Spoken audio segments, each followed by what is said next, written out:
There we are. Awesome. Well, hey guys, this is not a surprise episode, but yes, we are on live Monday night, which is normally not the norm for us, I guess. So we're doing this because obviously it's the week of Thanksgiving and we want to move some things around.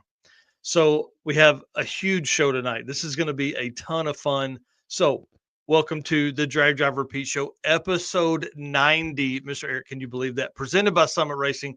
This is going to be wild. Yes, tonight we have one of the coolest shows yet. We're going to talk about stuff from the Drag and Drive community, obviously, in the first 30 minutes. Then Reggie Moore, who drives the OrganGrinder, Jason Schaeffer and Angel in the Chicken Coupe, and Scott Guthrie of Vets Unlimited are going to tell us and walk us through their trip across America from Florida to California and back in their hot rods. They stopped in Arkansas to pick up Reggie, and then they just drove these things, man. It's amazing. I can't wait to do this. They camped. They met some amazing people. They drove in the rain, which is a cool story, and they saw more than 5,000 miles through the windshields of their hot rods. Y'all, this is going to be a great show. Mr. Eric, hit the intro video. Let's get this thing going, dude. All right, let's do it.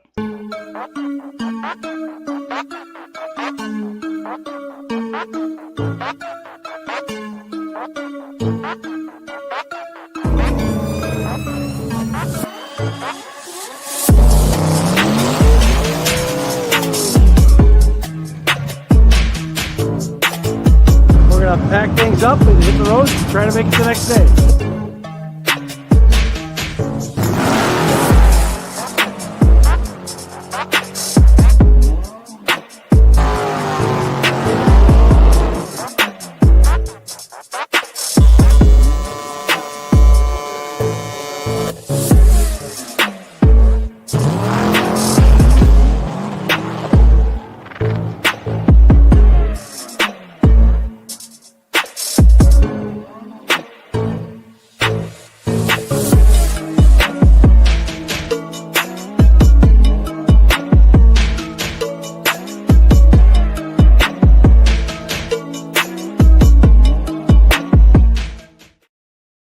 All right, guys. I hope you're ready for an amazing show tonight. Again, this is episode 90 of the Drag Drive Repeat show presented by Summit Racing. Eric White and I are going to have a blast tonight. My name is Mike Narks. I'm the host of this Drag Drive Repeat show and the Drag Drive Repeat news.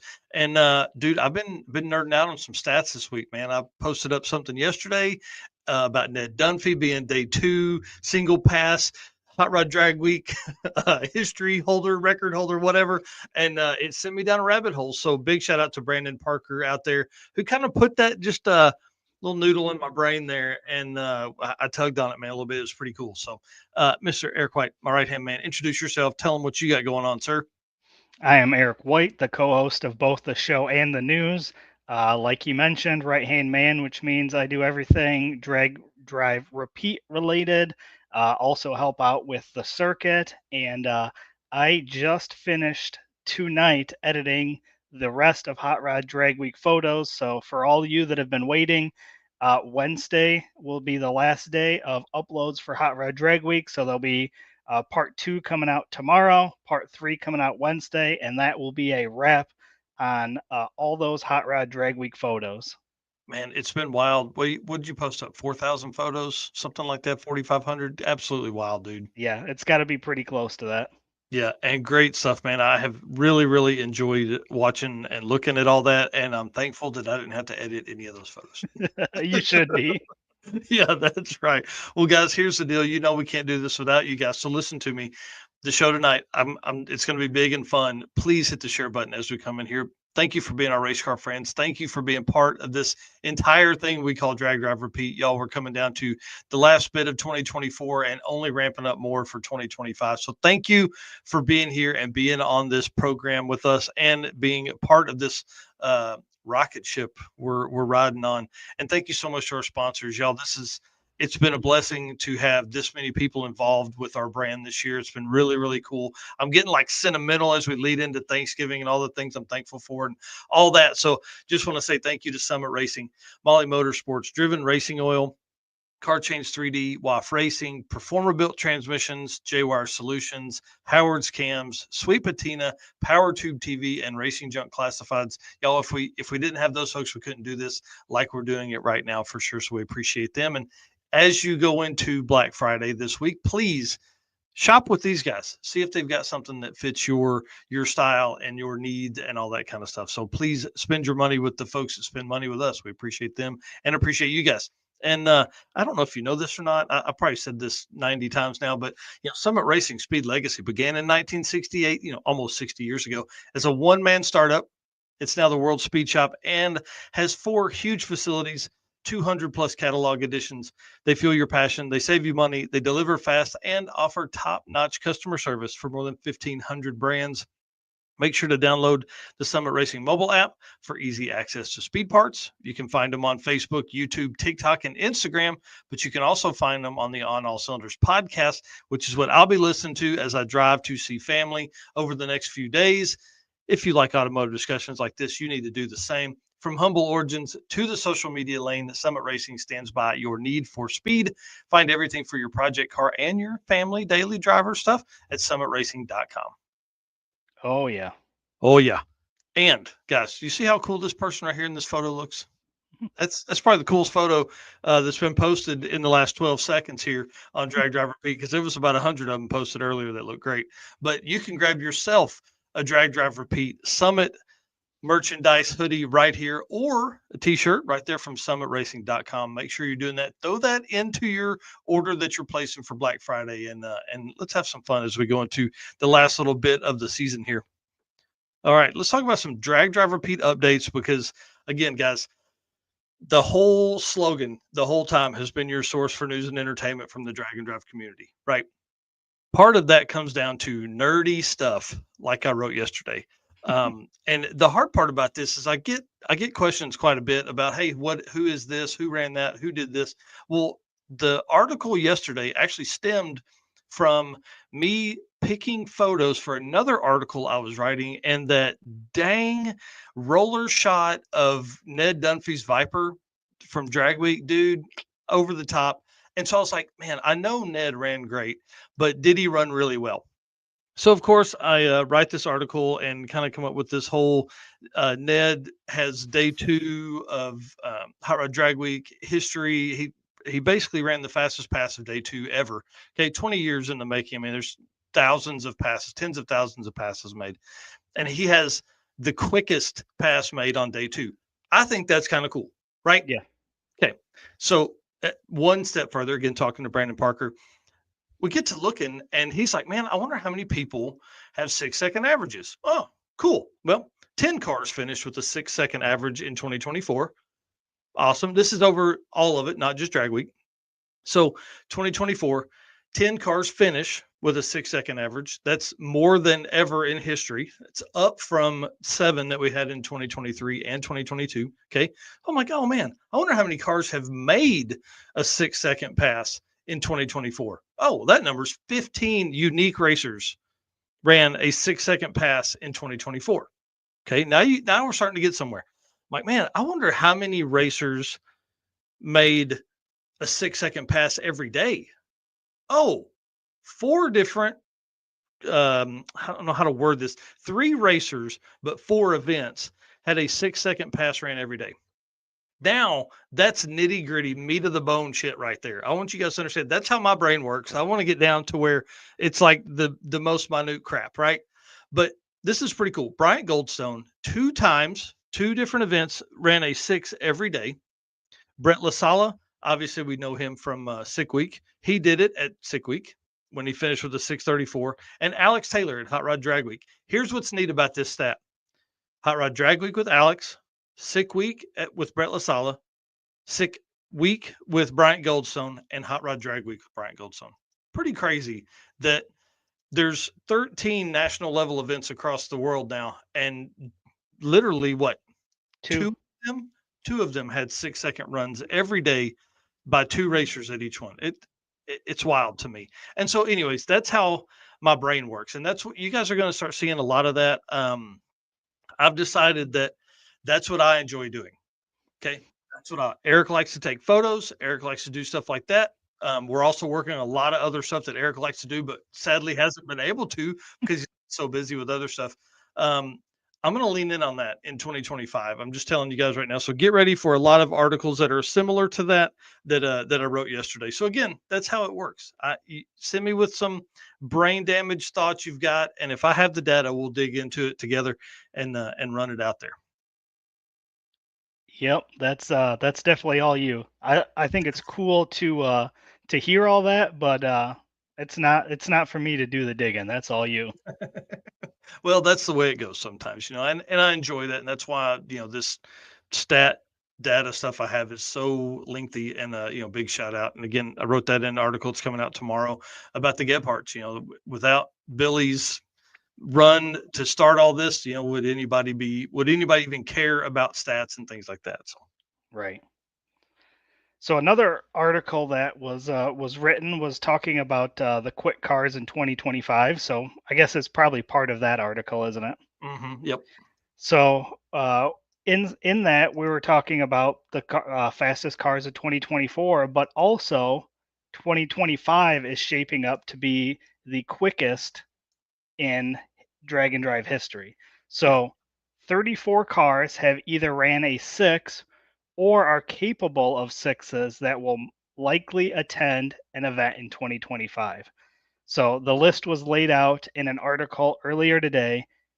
Definitely check that out because it's pretty impressive to think of. We're so close. We're on the verge of having 5-second averages. Ugh. So at least 5-second passes, I should say. Sorry.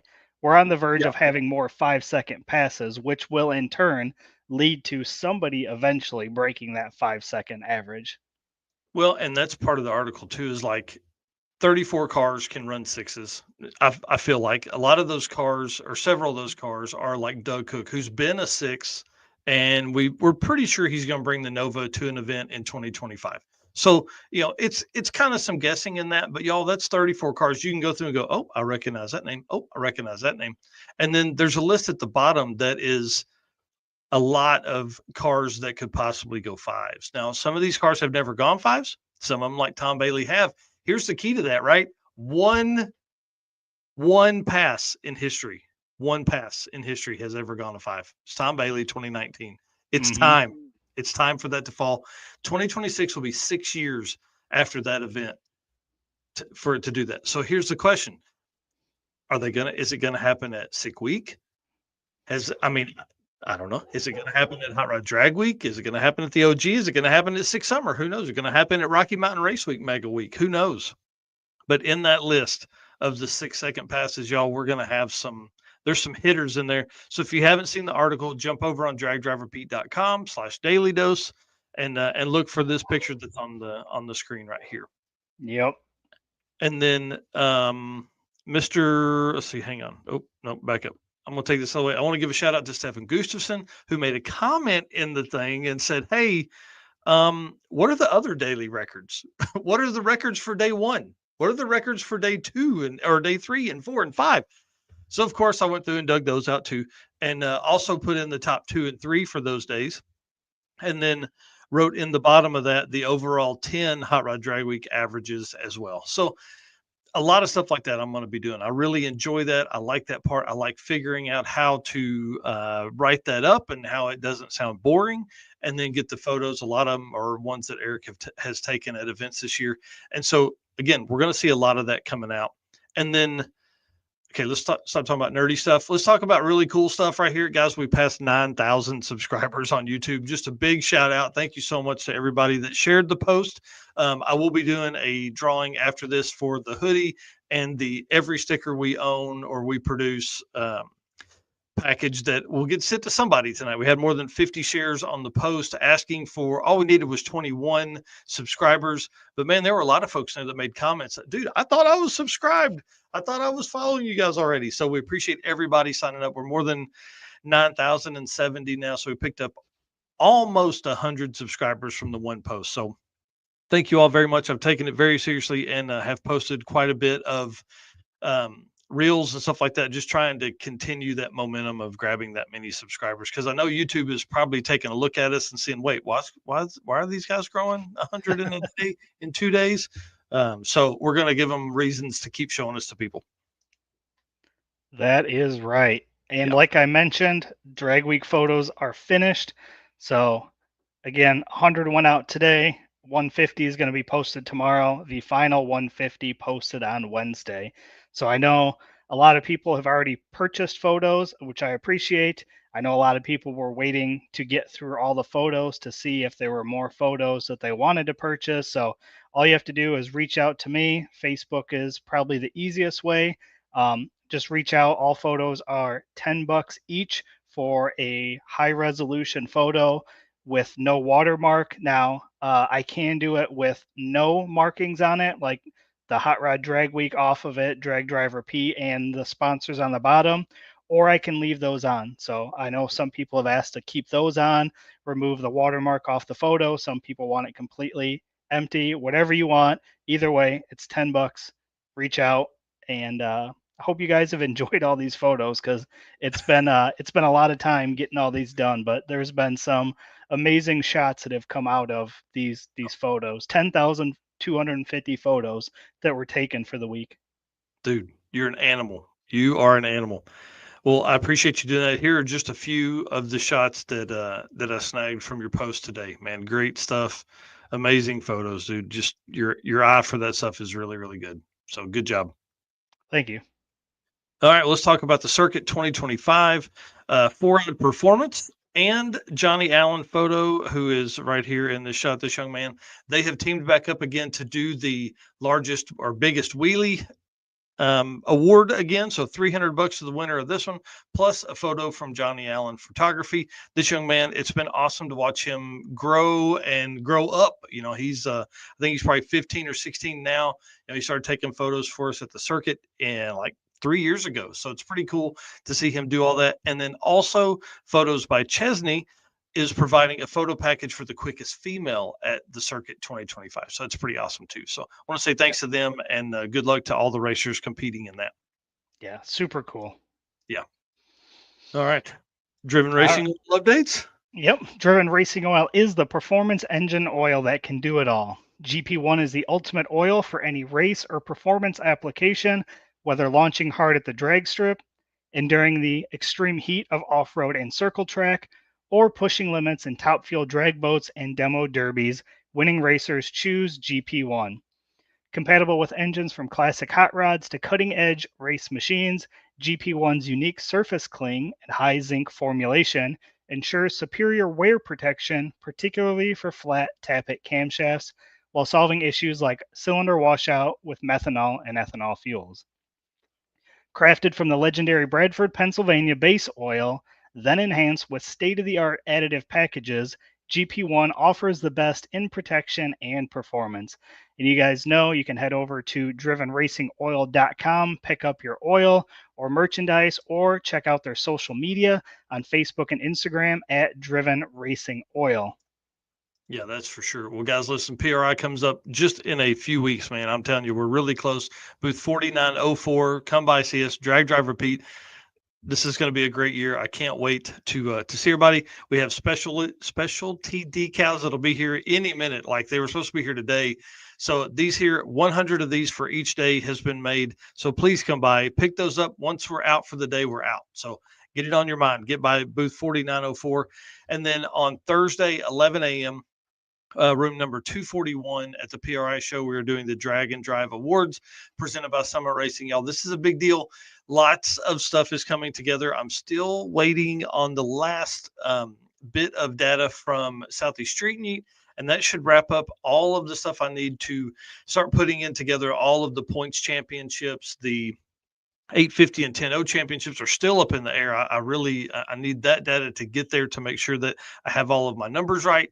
And then, y'all, this is the biggest year in drag and drive history. More than 4,500 racers are going to be part of this. Like I think we're awarding 22 trophies during the day, and the belts that Travis Wise at Revved Up Laser Works has done. Oh, man, yeah. I can't wait till you guys see the world champion belt and the 850 and the 10-0 points champion belts too. They're all amazing. These things are going to be something that we're going to look at in 10 years and be like, man, I'm glad somebody won that because it's really, really cool. We just got to get to where we can maybe make ourselves one of those. We don't need to earn it, but I just want to have that maybe on the shelf, Oh, for sure. For We can sure. probably chase that 10-0, maybe not next year, but 2026, maybe something like that. There we go. There we go. Yeah. And if you guys think these stickers are cool, wait till you see what I'm gonna have on display at PRI.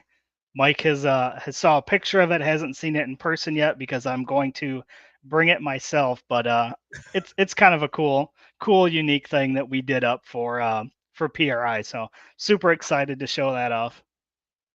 Yeah, I'm excited about that. And then, guys, right after the award show, we've got in the Excess Power booth. They are unveiling Bryant Goldstone's brand new car, brand new build. He kept this under wraps for so long. I can't imagine how long it takes to build a car at this level, and he has done it. And it's going to be right now. We're going to see it, or December 12th. At 12:30 p.m. So right after the award show, we're literally Eric and I are going to grab Bryant Goldstone. We're going to go down to the Excess Power booth and they're going to do a full unveiling of that car. And we're going to do it live on the channel here if you're not able to make it there. But if you are going to be at PRI booth 3621, you can just walk down with us. Yep. And shout out to Excess Power Batteries for being on last week and giving us some information on batteries. So it was cool. Yeah. And now we're gonna head over to their booth and do some live streaming. Check out this new new car that Bryant is unveiling. So Yeah, it's going to be awesome. All right. Let's talk about events that are coming up. Why don't you lead us through this part here, man? Yep. So first 3 events from 2025 are going to be Sick Week, starting out at South Georgia Motorsports Park. That is January 28th through February 1st. So again, always the first event to kick off the year, and it's always a big event. So super excited for that. Kakalaki Run will be the second event in Darlington. That is March 24th through 29th. And of course, third in line there, the Circuit 2025 starting at Tulsa Raceway Park, April 3rd through 6th. Yeah, I can't wait to get to that, man. That's obviously I've been focusing a lot on PRI stuff, but you've been handling a lot of the stuff backstage with all of the circuit, getting post scheduled and everything like that, getting artwork done up. So we're fixing to take it on hard and heavy as we move into the next few weeks. Yeah, Taylor here saying they're going to be debuting a new setup at Sick Week. Yes, I think he said it's not a 2-valve anymore. I believe that is correct. Yeah.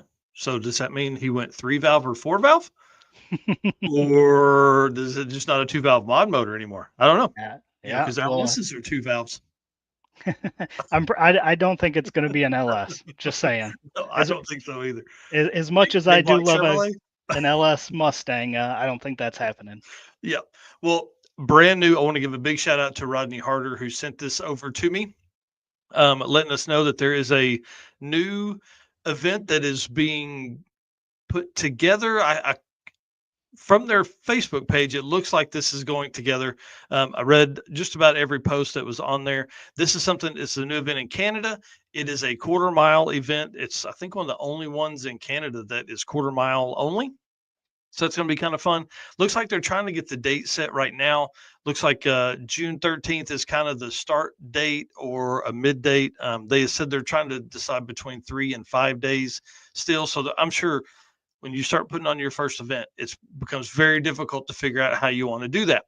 So what I like though is they're setting up at a single track.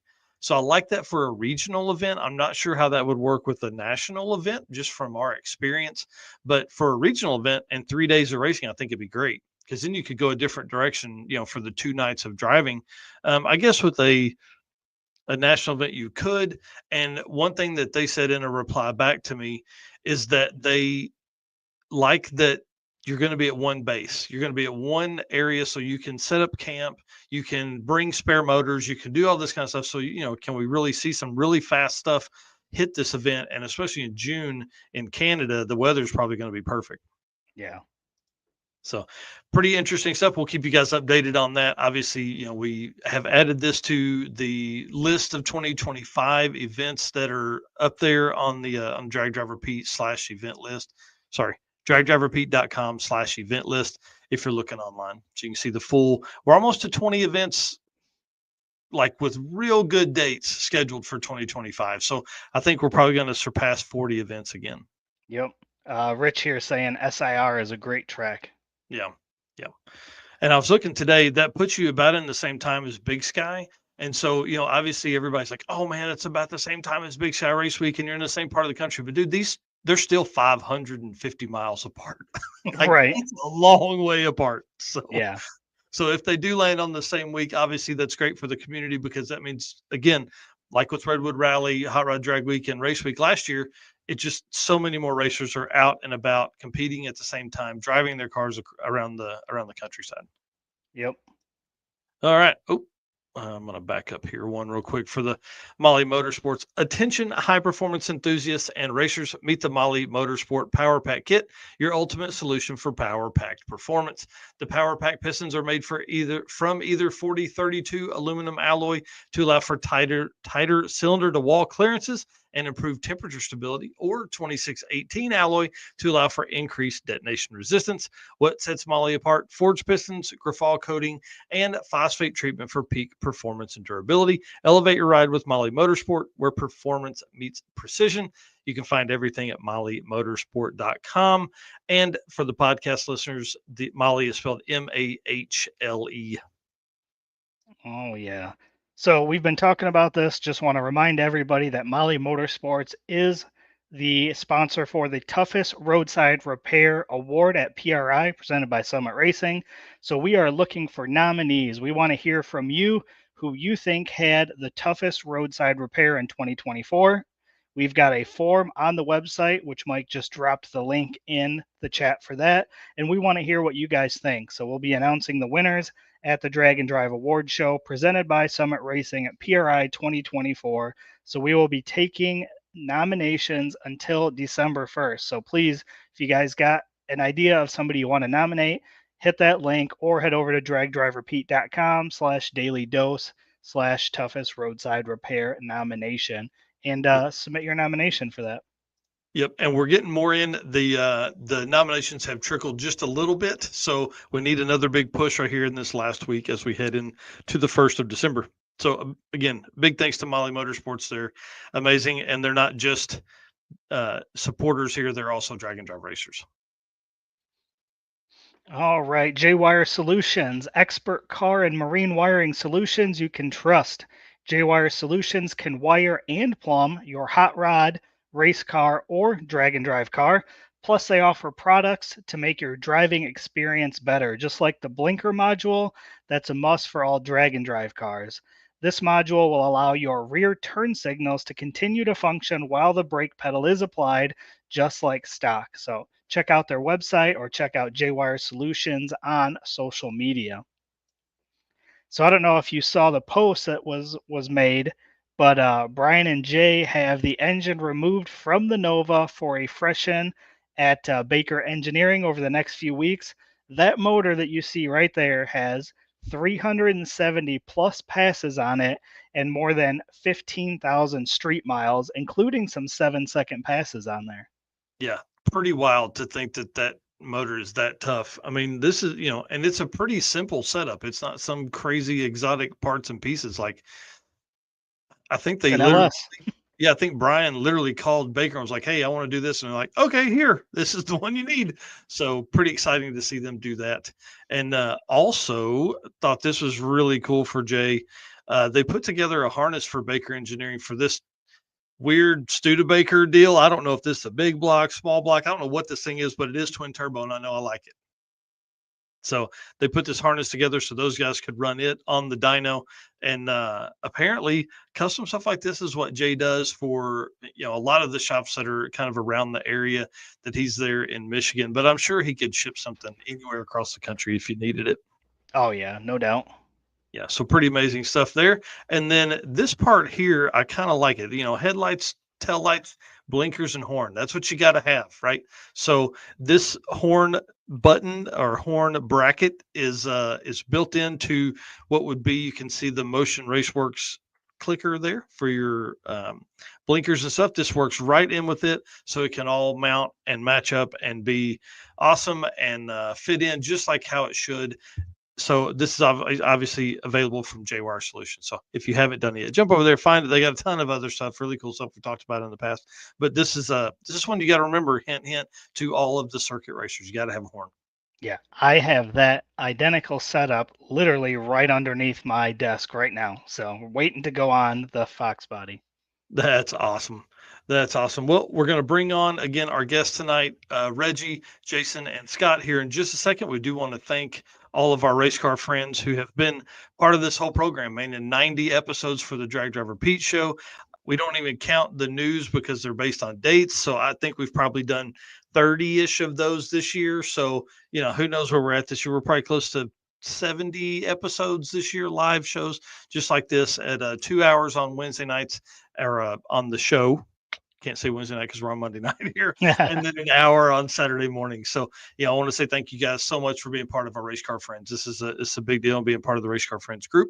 And then also thank you to our sponsors: Summit Racing, Molly Motorsports, Driven Racing Oil, Car Change 3D, Waf Racing, Performer Built Transmissions, J-Wire Solutions, who we just talked about, Howard's Cams, who we're going to talk about in just a minute, Sweet Patina, who has the best hand wipes, bar none, on the market, the TKO hand cleaning wipes. If you're not ordering those for your favorite car guy or girl, just please jump in there and do that. PowerTube TV and Racing Junk Classifieds.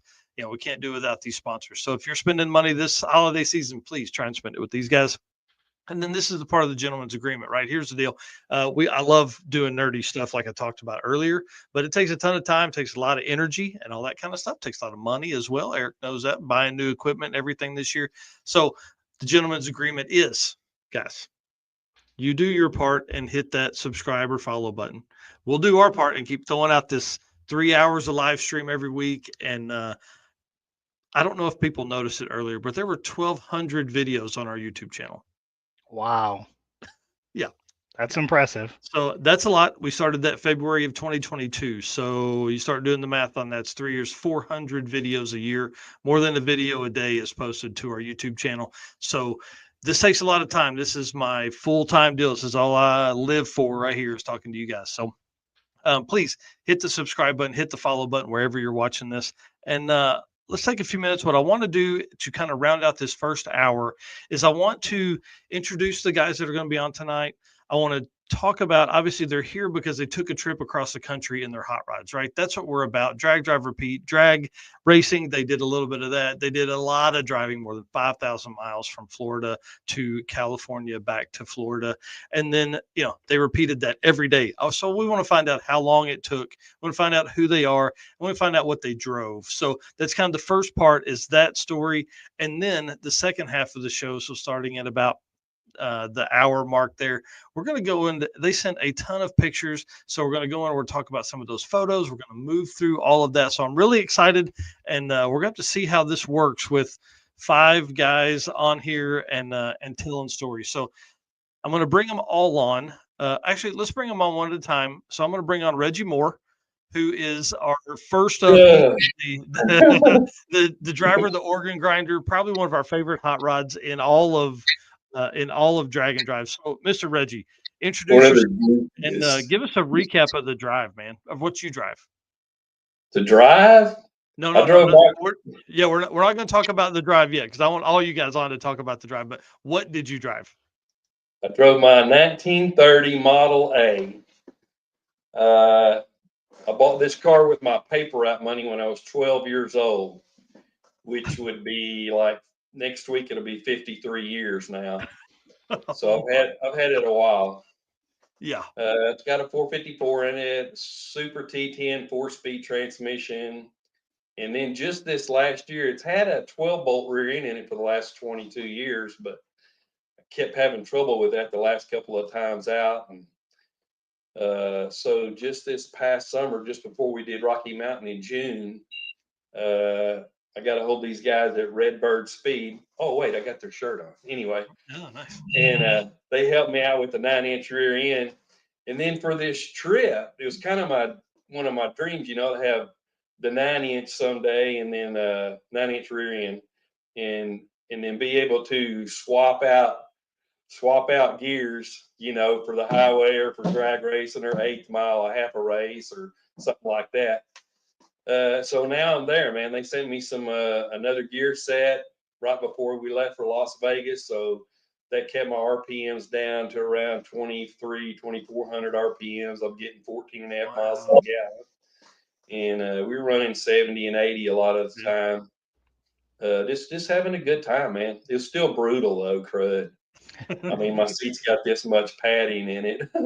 Yeah, it was probably down like that by the time you got done. Well, let's bring Oh on yeah. Mr. Scott Guthrie and hear what he drove for this trip. Oh, Mr. Scott, I think you're. Can you hear me now? We got you. Okay. Well, I was driving my dad's '66 Corvette.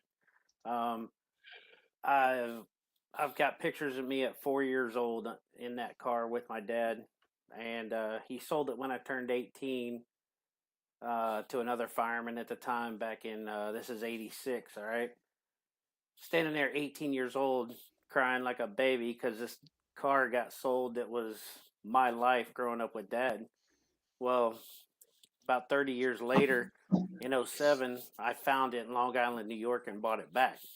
So this car has a lot of family history. It was originally silver. Somebody painted it retail red over the years, just to, it got through a Corvette dealership, went through Chicago, New York. It had a heck of a life, probably 30 years out of our family. Wow. And then finding it, getting it back. And what's so cool is my daughters, I have 3 daughters, they've got to ride in the car for pageants, parades, homecoming, all that stuff. So they all rode on Dad's car. Oh, so cool, that car just meant a lot. And when I was about 10 or 11, I had taken a trip with Dad from Indiana all the way down to California, up the coast, back through Mount Rushmore, Yellowstone, all that stuff. So this was a thing that, usually I drive the Pumpkin, that orange beater Corvette that, it's ugly. I pull the same trailer with it for, Rocky Mountain Race Week or Sick Week.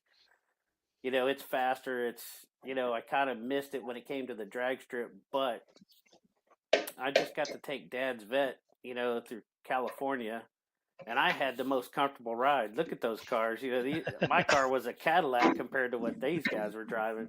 Yeah, that right. We were on the radio. We got in real bad rainstorm, and Jason's yelling, "Scott's cheating. He's got the windshield wipers on." And I'm turning AC on, trying to clear the windshield, and they're using the T-shirts and towels to keep the rain off or the fog off the windshield. But just to take this trip in Dad's car, and it's just a stock 327, 350 horse. Originally was a 4-speed. I put a TKO 5-speed in it. It's got Phytech fuel injection, which we'll hear about that later with some fuel pump issues. I've got a nickname from the group, and I really don't want to share that publicly, but it's got to do with 2 pumps. Anyway. Nice. So, yeah, we had the only problems I had was, fuel pumps. But just to get to drive Dad's car out to California, and then with these guys,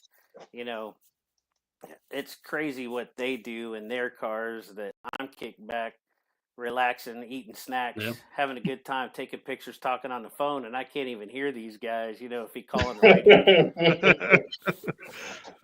That's awesome. Well, let's bring on the third person to make this trip with you guys, Mr. Jason Schaeffer and Miss Angel. Love this dog and this dude.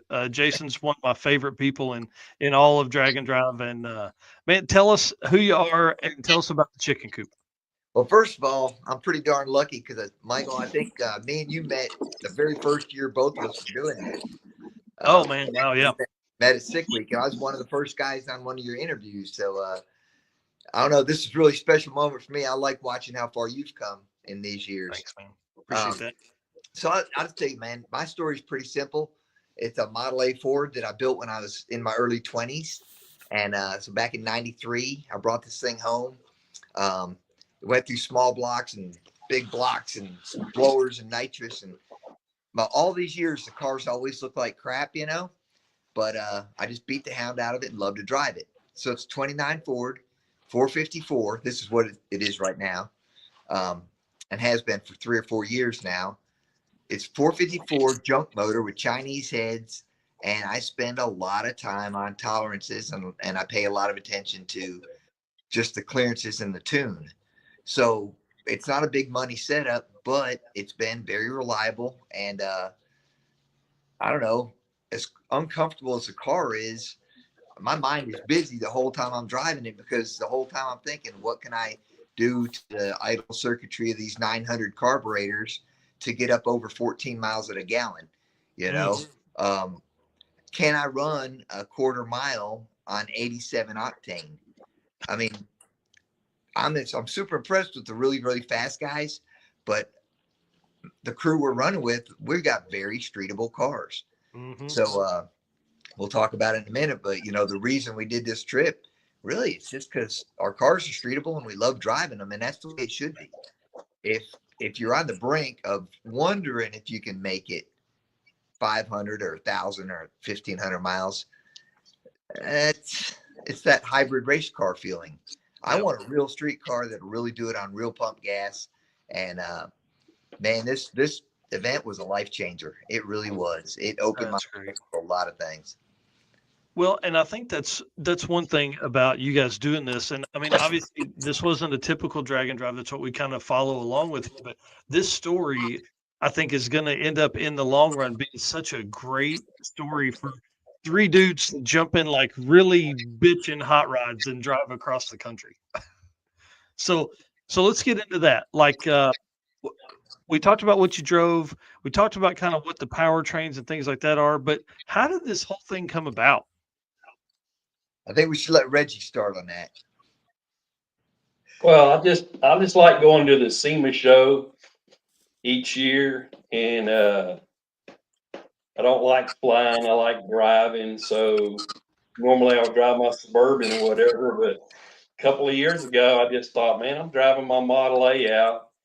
I mean, I'm getting to the age now where I need to go ahead and do some of this stuff I've been dreaming of doing, or else it's still going to be on my list when I'm gone. So that's kind of what I'm doing. You don't have that list. Huh? You don't want to have that list. No, man, I'm emptying my list out now, man. It's not going to have anything left over, but that's what started it. And Larry went with me last year in the Humrod, and man, we had a good time. And you know, so this year when I decided to go, he wasn't able to go, and Scott and Jason jumped right in real quick, and that's pretty much all it is. My dad's family was from Southern California, so I started going out there in a '64 Chevy 2 wagon when I was 5 years old, and we didn't miss a summer till I was 22, I think. So, So I also love the idea of going to California, doing Route 66. I've done it so many times, and so just a whole bunch of little things, you know. But I love doing that trip, and I love driving the car, and I love hanging out with these guys here. Pretty much all the guys. I mean, we got Nick, but we're trying to get used to him. But anyway, and all the other guys are great. Right, Nick is in Oregon or Washington or something, right? Arizona. That's awesome. Yeah, same thing. Yeah, pretty close. It's a long way. I knew it was a long trip whenever we were in Tulsa this year, and he had talked about being on the road a couple of days already. Now, I'll tell you, Michael, you know, the SEMA started it, and Scott, being a business owner especially, and Scott's up to date. Scott's way more on top of it than I am with the latest, greatest of the industry. Scott was all over SEMA.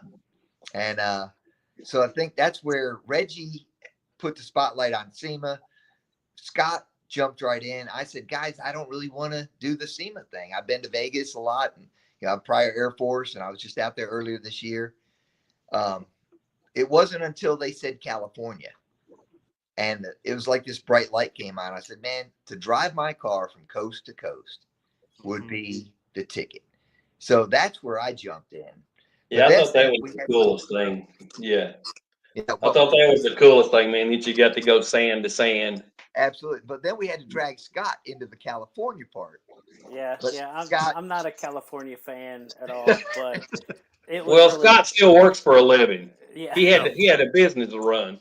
Well, Yeah. we and Reggie and Jason became my employees so we could go to SEMA, and I had to hire them for a short time. He's a pretty good boss. Yeah, but I didn't want to go to California, but I'm glad I did. Watching Reggie jump in the ocean and break his toe, and that's another story. And the pictures that I got that I can't share is awesome. So yeah, let's not pull that one out. But So, I mean, to have a trip with these knuckleheads here, and we all giggle like little schoolgirls anyway when we all get together, and then we get Nick together and Joe and Ernie. You remember Ernie has the Rotson, the orange Datsun pickup. He came. We all met at Nick's house. That added to our stories. So we just getting together with our Drag and Drive group, and we missed a lot of people that didn't go. But it's just the road trip is what makes it, you know. But the fact that your dad took you to California in that car, I was like, dude, you have to bring that car. That was, I thought that was really cool that his dad was with him, you know, in spirit in that car. And see, my tag says "For You, Dad." And, cool.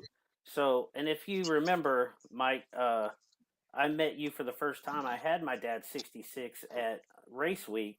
It was the first 2.0, and that was the first time Reggie and Jason had gone, and I drove my dad's 66, and then after that, I started driving the Pumpkin. So that's right. I remember that. Yeah, you had that burnout car. You had the squirters on the back tires just for doing burnouts. Yep. Oh yeah, the Narcs cart still out here. It gets a transmission next week. Promise. I promise I'm putting the transmission back in it next week. Yeah. So when we kick this thing off, Michael, we leave Florida, me and Scott, right? We got 600 miles just to start off. And and of course we cannot set a date. When it's me and Jason, there's no date and time. We will shoot. It's like, hey, we're gonna leave. What was it? Tuesday night or Tuesday afternoon? I was like, no, man, I can't. Wednesday morning, yeah. Okay, Wednesday morning, yeah. At 2. And then he's like, okay, let's leave in the afternoon. I was like, dude, I still got jobs in the shop. I still got invoices to do. I'm trying to get caught up. Plus, I'm like, I don't even know if the car's really ready. I'm hooking up the trailer, throwing crap out on the ground because there's still trash in it from race week. And, you know, just trying to get it all going. And so, Jason, we finally leave 3 o'clock in the morning just because Reggie's having a cookout. That's right. All the hot rod guys. And I'm like, okay, so now we're leaving 12 hours earlier from what we scheduled. And so 3 o'clock in the morning, he comes to my shop. We meet. No, we met at the gas station, of course, you know, and you know. Are you starting to see why we brought the box of adult diapers? So anyway, we got to Reggie's house in 12 hours, which is really a good record. It was honestly, it was closer to 14, I think, but it was 600 miles first day. Yeah. And so this kicks it off, and you nailed it. It's so we can go have dinner with the rest of the Drag and Drive family. You know, our Drag and Drive family, half of them's in Arkansas, the other half's in Arizona. So I don't know if you got pictures of that, Mike, but man, we pulled some hot rods up on Reggie's hilltop and did a photo shoot with them. I showed them on some of my Facebook on the first of like 26 pages that I did posts. But then we all cruised downtown Hot Springs together. So day one, we do 600 miles. Then we cruise with 7 or 8 cool hot rods. And we don't pull up to the pizza joint. Reggie's bright idea. Let's pull onto the front step. Sidewalk, yeah. Right by the front window. Reggie. Wow. That's so cool, man. Yeah. So yeah, anyway. Waitress was like, hey, the cops are going to come. And we're like, okay, I'm from out of town. I don't care if they give me a ticket. Mail it to me. Yeah. But it made a great photograph. So we piled them up on the front stoop of a very busy pizza establishment right in the middle of town, blocked traffic for 20 minutes to get all the cars in there. And we had a great dinner. Yeah, I'm sure nobody cared. And there were so many pictures taken of that. You know what I mean? Like you'll see that for years. That's awesome. Yeah, they really were. It was awesome. Well, so let's talk about 600 miles day one. Like That's pretty studly to start with. Well, in the vet, it was fine. In the Chicken Coupe, it's like 3,000 miles. So I think his hair was still brown when we started. Yeah, So I ain't um, kidding you. It's and Angel, she instead of aging 12 years, she aged about 30 years each trip. I think. Yeah. look at her. She's over here about to tell you off, Scott. She's like, "What? Not me." Woke her up from her nap. Right. Let's talk about that first trip, because I want to really tell the story from once you guys get to Reggie's house in the second half, which we're going to go to here in a minute. Right. The like you guys are coming. What part of Florida are you in, and then what big cities are you guys having to come through? So I'm at a right close to Destin, Florida. So when I say Gulf or coast to coast, it's that upper rim of the Gulf Coast all the way to the West Coast. And I've driven it all the way to the East Coast. And, so when I leave my house, it's only 20, 30 minutes up to Scott's. We're all surrounded by military bases. So they're very tolerant of the noise. So, and quite honestly, I had my car quieted down. It's as quiet as it's ever been because of Angel. So I put exhaust and extra baffles on it. And what Scott didn't tell you on the way to Reggie's is that we did have to stop Scott fuel pump number 1. Yeah. Oh yeah, Okay. let's hear that story. Okay, so yeah, it's still dark. We had left at 3:00 in the morning, and we got up to, what was it? We weren't even 150 miles out, and I felt some bucking going on and just surging. And I've got that little display because of the fuel injection, and I'm looking and I'm seeing it go lean, and I'm like, oh geez, what's going on? And so I don't have a fuel pressure gauge. It's just a daily driver, that kind of thing. And that car will run a 14.0 on a good day, but that's about it.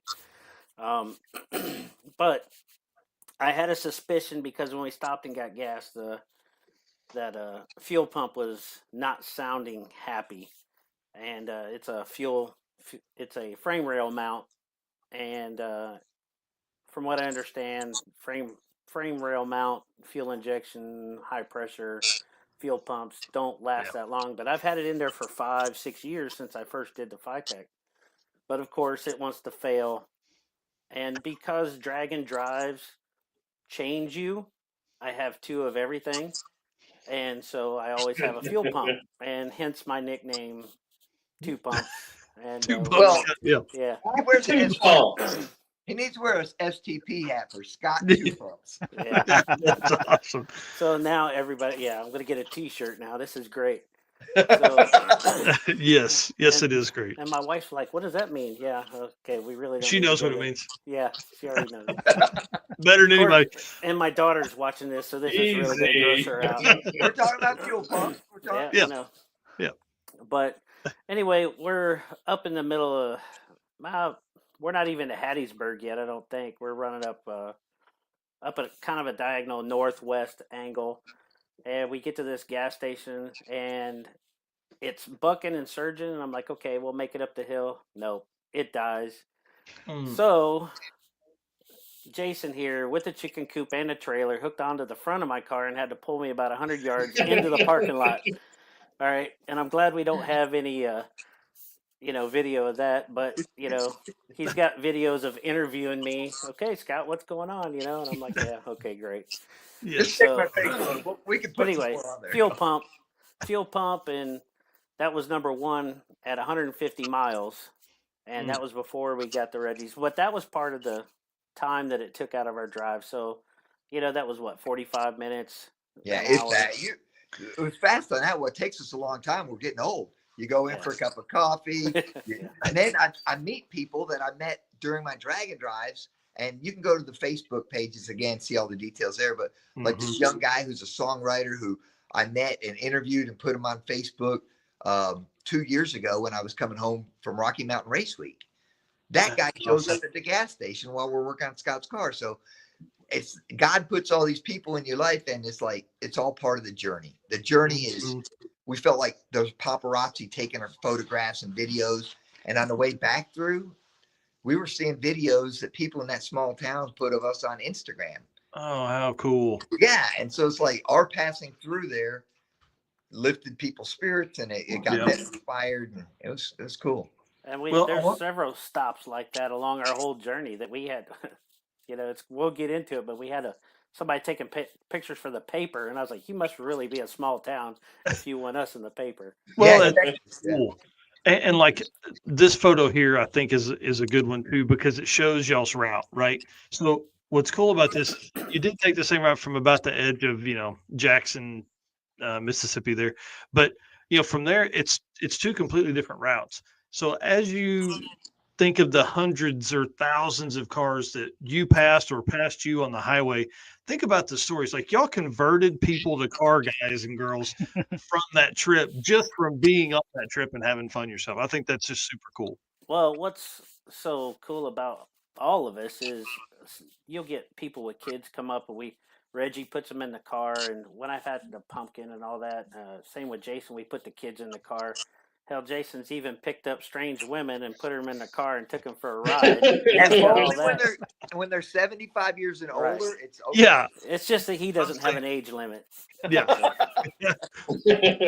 lady had a blast too. I saw those videos, Jason. Those That are lady great, had a man. blast. I've met some cool people doing this, and Yep. you got to get them out there with you, Yeah. Well, and a lot of times, again, it goes back to the ability for them to touch and feel that car. And then you tell them, hey, we're 1,000 miles or we're 3,000 miles or 5,000 miles into this trip. And they just go, wow, you drove this? They just think that that's possible, It's mostly Jason and Reggie. They're like, you actually drove these out here? I don't know, man. I have this picture pulled up of Scott's setup here. Let me get back to it. This is a pretty cool setup with the we obviously you're known for the Corvette trailer. That's part of that's unlimited deal, but like this is pretty cool setup here to be towing this. I can only imagine folks coming up behind you guys on the interstate in the late model minivans cruising, and there's just like they're just on the side of the car. What the heck is going on? They're slamming on their brakes.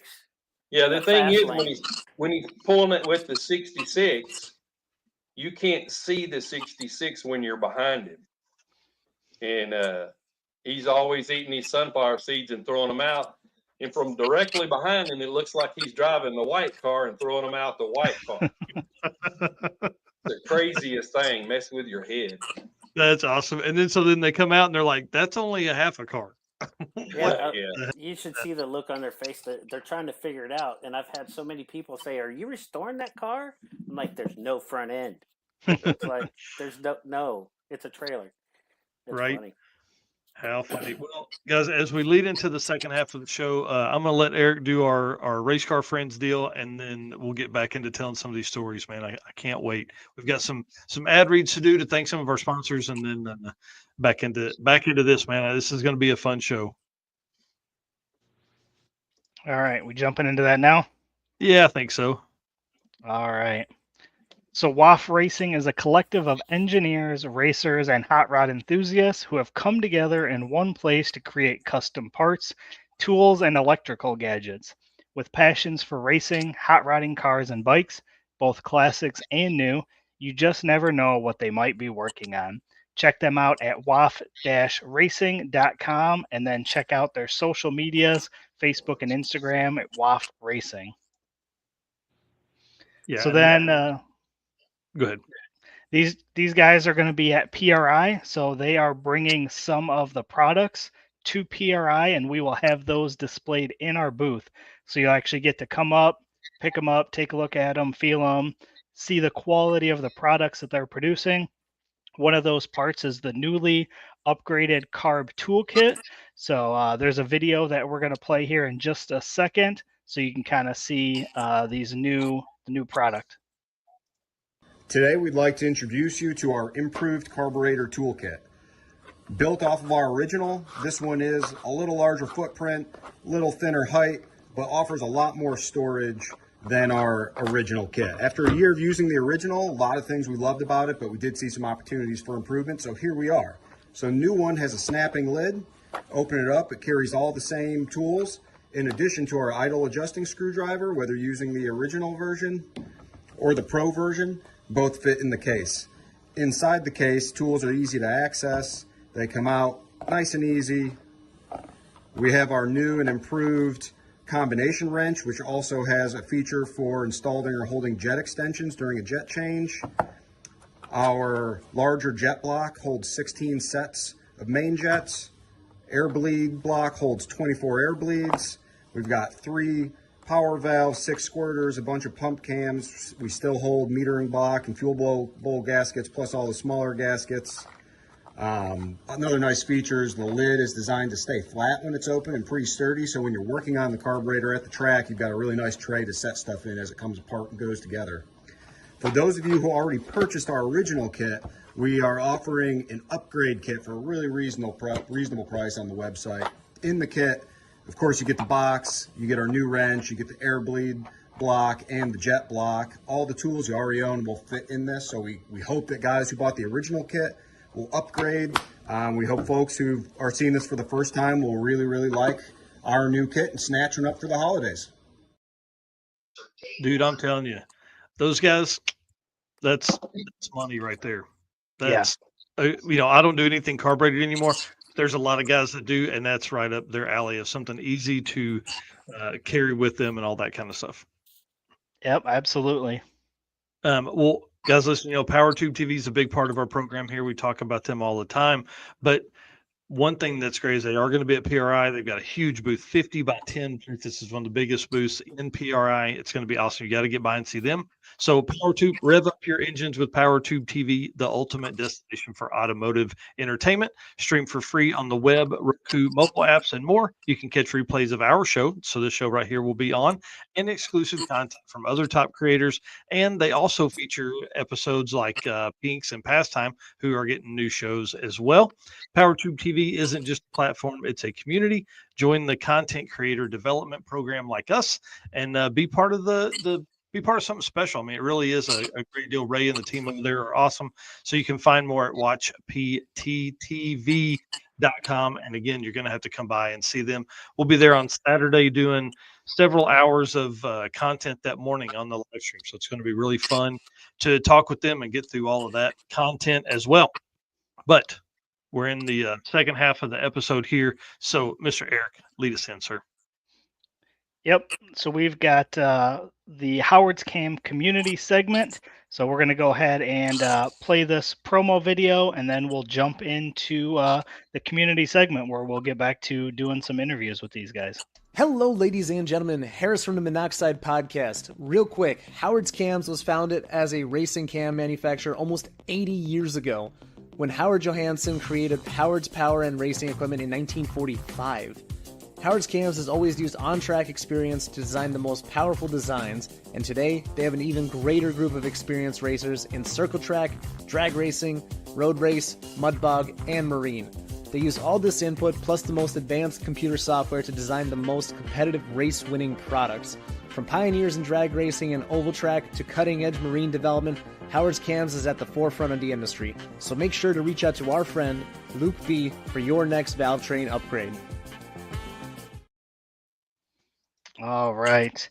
So in the community segment, we are going to give a recap here. So we're with Reggie, Jason, and Scott.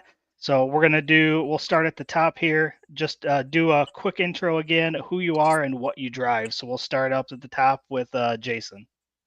All right. So I'm Jason Schaeffer. I'm the crazy one that rides with the dog, Angel. She's laying here on the floor next to me, waiting for me to pet her. Here we go. And we drive a 29 Ford Model A, 454, big block, 671 blower, 2,900 carbs that has just pulled off a 1050 in the quarter on 87 octane. Just a regular old street car. That's awesome. Reggie, again, who you are, what you drive. Reggie Moore, 1930 Model A. It's a late model compared to Jason's 29. 454 Super T10 4-speed, 9-inch Ford rear end. Awesome. That's about it. I run a slow 11-second time. Giant wheelies. There you go. And then Scott, same thing. Well, this trip I drove my dad's 66. Most people know me with the ugly, the Great Pumpkin that we run on Drag and Drive. But this trip we did my dad's 66 Corvette, 327, 350 horse, but we upgraded to a 5-speed TKO 5-speed, and of course Tech fuel injection. Pulling that trailer about 1,500 pounds. We got about 14 mile a gallon until we hit the mountains, and then took a lot of fuel and a couple cool off stops. So yeah, that little 327 did not like the mountains pulling that trailer. Yeah, I was gonna say I don't think Corvettes were made to tow 1,500 pounds. Nonsense. They're a family vehicle. Hey, there were some dads that drove those for sure as dad vehicles. Well, one thing I know that a lot of people are thinking in their head, they just haven't asked it yet, is that how did you guys afford to do this, and how did you basically afford all those hotel rooms and stuff? And so I want to play a quick video that Jason, I think, sent over about the Hot Rod Hotel that Sam's Club provides. So I'm going to play this, and then we're going to tell the story. Here we are, Roswell, New Mexico. This is Sam's Hotel. I just called the front desk and asked for a wake-up call. They didn't know what I was talking about. Sam's Hotel has got the OrganGrinder. He's putting his bungalow together for a warm night's sleep. Have a generator and electric heat. And then Scott Guthrie from Vets Unlimited is putting his Corvette hotel together. He'll be sleeping right down in here. Got a 4-inch memory foam. It's gonna be 35 degrees today. So Scott's getting all set up. Chicken Coupe's back there. And right here in the Sam's parking lot, the sheriff's over there. But they said it's cool. They gave us thumbs up. This is a load of manure on the back of my trailer. That's right. And underneath the tarp. Hey, you in there? Yes, she is. Sorry, get the light there. There you are. Peekaboo, Angel. Yeah, she's already crashed. How fun. Yeah. So, That's awesome. yeah. And So I my know you wife guys. said no way she would ever go. If we're not staying at Marriott's and getting room service, she's not going. So this is definitely a guy's. I don't know why we do this, but we do. Well, I'll tell you this much. After a trip where I've kind of been hanging out with Jesse Fox and he camps, man, I really feel like that it drives a little bit of that. I don't know. I feel like we're nomadic people, right? Obviously, some of us are nomads. I feel like I am. But you guys really portray the phrase I say all the time. We're like a nomadic hot rod tribe just cruising across the country. It's amazing. So that's pretty cool. We're manly men. Yes, I will agree. 35 degrees. That's about my cutoff though, but I'm not into that. It was 27 at Flagstaff and snow on the ground. Yeah. And that night, I tried to go on in to meet my wife at the warm hotel, and I got caught in a snowstorm going up the mountain in Flagstaff. Made it to Las Vegas about midnight. But I did text him and say, "Hey, I made it to a warm bed. I'm not sleeping out in the weather." So the one Yeah, night, we didn't really need that text. yeah. We deleted it. Yeah, Yeah. he's like, yeah, whatever. But no, there was a 20-car pileup that night. You know, I mean, that was a dangerous night to be crossing the pass. But that just shows you the extreme of the situation. We went through 2 solid days of rain when we left Reggie's.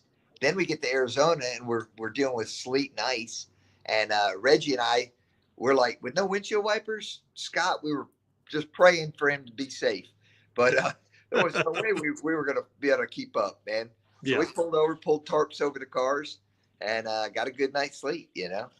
Well, Yeah, and we were driving along there, and we'd already been in rain, and it kind of blows right off the windshield, and it's just about to get dark. It's kind of like where it wasn't dark, but it wasn't light. And I'm driving along there, and all of a sudden the water's not blowing off my windshield, and I'm going, "What in the world?" And then you can kind of see it's just ice on there. And I thought, man, we're fixing to pull the plug on this trip tonight. Yeah. Because it really was getting dangerous. It's kind of stupid. Well, and that's one thing that's great about camping is you're literally ready to go anywhere. You're not, oh man, we've already booked this hotel 100 miles away. We got to make this 100 miles. So yeah, we try to stay a lot of times at the Love's truck stop so we can get a good hot shower in the morning, or it feels a little bit safer. But there was times where we just pull off the side of the road. Yeah. That night, we didn't know where we were. We woke up and we were standing on the corner in Winslow, Arizona. True story. We were That's sleeping awesome. on the corner. We weren't standing. Right.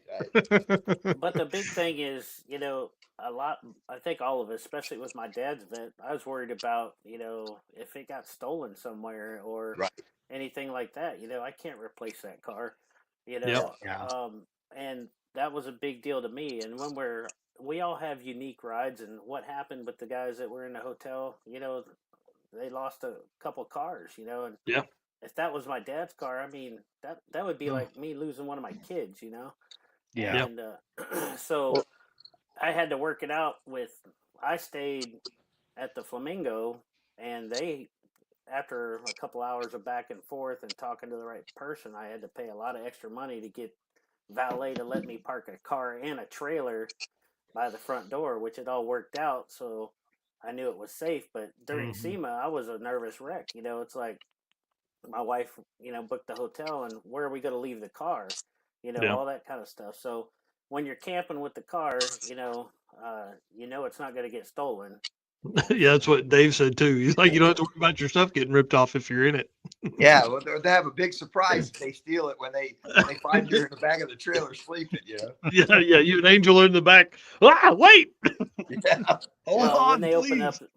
open up the door to my trailer, they wouldn't get a happy surprise. That's for sure. Yeah. See, that's a good example of our group right there. That's Hot Rod Dave. He lives over in Atlanta. Yep. And on the first sick week, we were kind of camped out underneath the bleachers, and he was by himself across the way in a little 64 El Camino that I was just drooling over. And, Scott and I, we ended up talking to him, and man, he's one of our group now. And Jason's even been by his house, and that's how our group keeps growing every year, man. They're just good people out there. And we hadn't seen Dave in a while. We miss him. He had to get back to the real life. Yeah, well, hopefully we can catch up He's with not him as old as sometime. Maybe us. sick week this year would be awesome to see Dave again. Yeah. Yep. And Jason, you were telling that story earlier, and I sent that picture earlier just because I was going through Sick Week 2022 photos, trying to find one that I was looking for specifically. But I saw that photo of all the cool hot rods together with Justin Chestnut. That was I rode with him that year in the Model A, and man, it's I remember really that. cool. Yep, it's really, really cool, and that's what Drag and Drive does for everybody. Well, here's what I would love to do.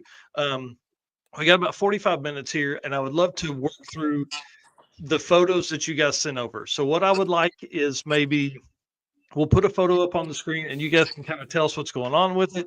The struggle is going to be there's about 20 photos here, and we've got about 45 minutes. So, if we need to stay on one, you'll need to tell us. But if not, we'll just kind of keep rolling through these about every 2 minutes or something like that. I was Cool. just glad Jason was there because he took a whole lot of videos and did a real good job of talking through them. And some of them were kind of goofy, but they were our trip. And I didn't stop long enough to take a good picture here and there. And I know Scott didn't take many, but I took some, but my phone is not the greatest. It's full. We had a good time at Famosa, man. And that kind of just happened. I mean, that was like 3 weeks before we even left.